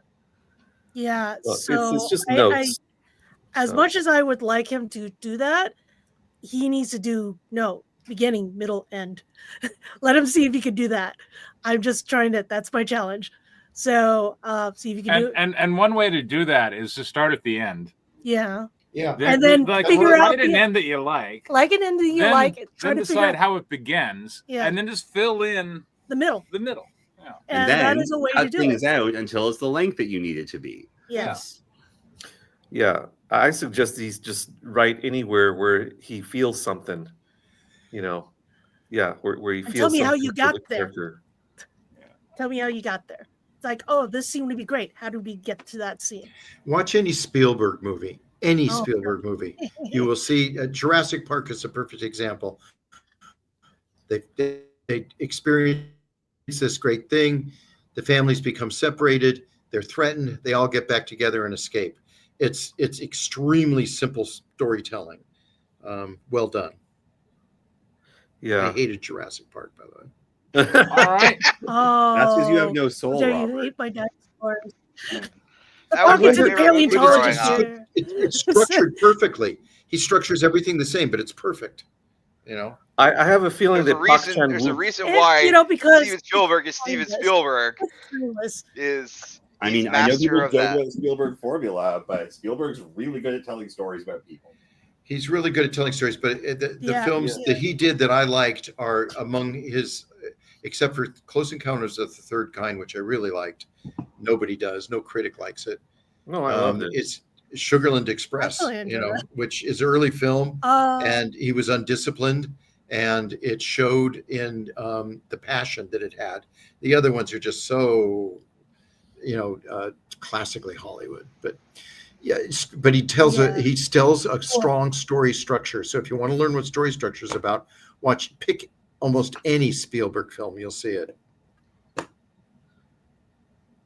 Don't watch any Christopher Nolan film.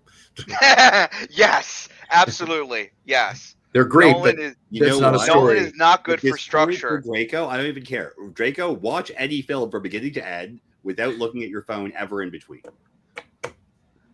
That's theatrical. Yeah, that's. But if you want to write a story, you have to actually pay attention to stories. I have to keep on saying that because it's always true. Yeah. Read Dickens. Yeah, read a Dickens story. He's got a lot of short stories. Read Dickens. It's perfect story structure. Anyway, Danny's got a good point. An hour talking about this thing. We spent 10 minutes reading. So, but Danny's got a point, and I think that's actually a good point because again, we're assuming Draco is probably younger than all of us, but yes, attention span. Like, watch a 2-hour movie without looking at your phone. That's a good point. Can you do that?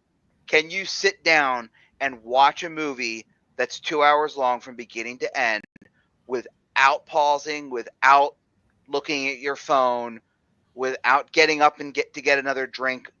Can you do that? Because I think that leads into a little bit of this point is why things are kind of disjointed, is because you're constantly distracting, and that's not a good way to tell a long form story. Or, as Danny suggested, write a short. Bring us a 10-page screenplay. And also, constantly distracting is certainly no way to write a short form story. It's the same advice holds true for all of this. True. You just fail faster with a short form story, so you actually learn more.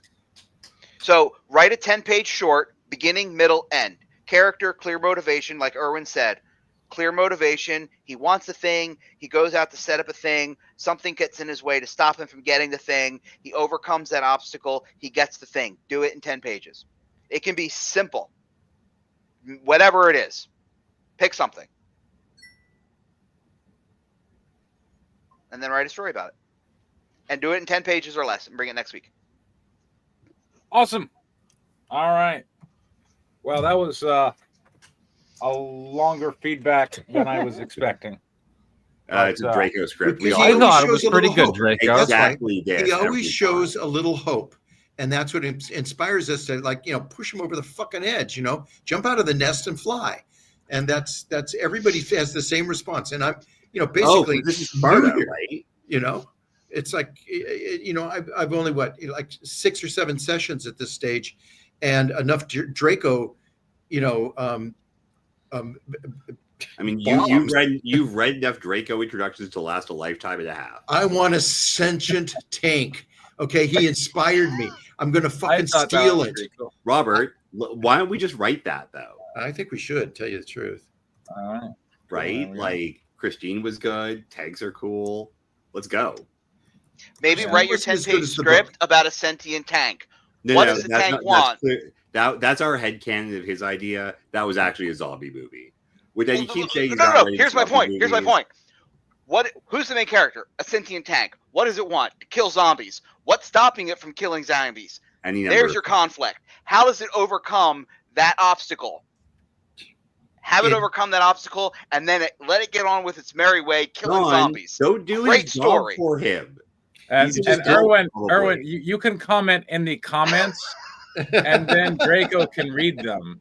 As opposed to, yeah. If you write these things in comments, Draco can read them. Erwin's going to keep on just messaging us about Draco. Sorry, Draco. He's clearly exhausted. Look at the man. Anyway. Yeah, he's being literally in the frame. I'm computer illiterate is what I am. I thought that Draco could read private chat. No, he can't read private chat because he doesn't join. He doesn't join the stream yard. If he joined the stream, yeah. That's Oh, so he's not in. Okay, so how does? No, anyways, he's watching on YouTube. He's watching the stream. Oh, he's on YouTube. Okay. My bad. So very much like his character Adrian, he's watching. I just said Draco. He just needs a hoodie. Sometime if you want to, I can. If you need someone to talk to about writing a story, maybe I can help you. Figure something out or something. So yeah. Take the offer, Draco. It's like pumping. So, anyways, I gotta go. I gotta go to sleep. Yeah. So it's past Erwin's bedtime. Yeah. Yeah, it is. I do. All right. Well, it's 10 o'clock, so it's a good place to stop. Great. Next week we'll have more pages. I won't be here next week. I'm going to be working on my first commercial film. Neat. Yes, I saw your post. Congratulations. A commercial film, is that? Oh, you're filming a commercial. Yes. Okay. I'm script supervising a commercial for 2 days up north. It will be about hot chicken. Ooh. There you go. Hot chicks. Hot chicken. Hot chicken sandwiches. Anyone named Frankie? Frankie the hot chick? I can already hear you on set being like, I gave lines to William H. Macy. I will have you. I mean, I very may well do such a thing. Yeah. Don't get fired, Danny. All right, everybody. Well, okay. Next week we'll get together anyway. And next week we're going to read a 10-page Draco script that has an end. There we go. I'm going to give you 10 more pages, and then the apocalypse will come, and it'll be worth it. Awesome. Oh, we'd add that into the script. What the hell? Well, I mean, hell, war's about to break out in the Middle East, so that does sign the. When is right? that? But isn't that always been true? 2000. It's a 2,000-year-old news, man. Yeah. Yes, Preston, but sometimes it's more true than others. Yeah. Anyway, we'll see. All right. Take care, everyone. Ciao, babies. All right. Bye-bye. Good night, everybody. Thank you. Bye.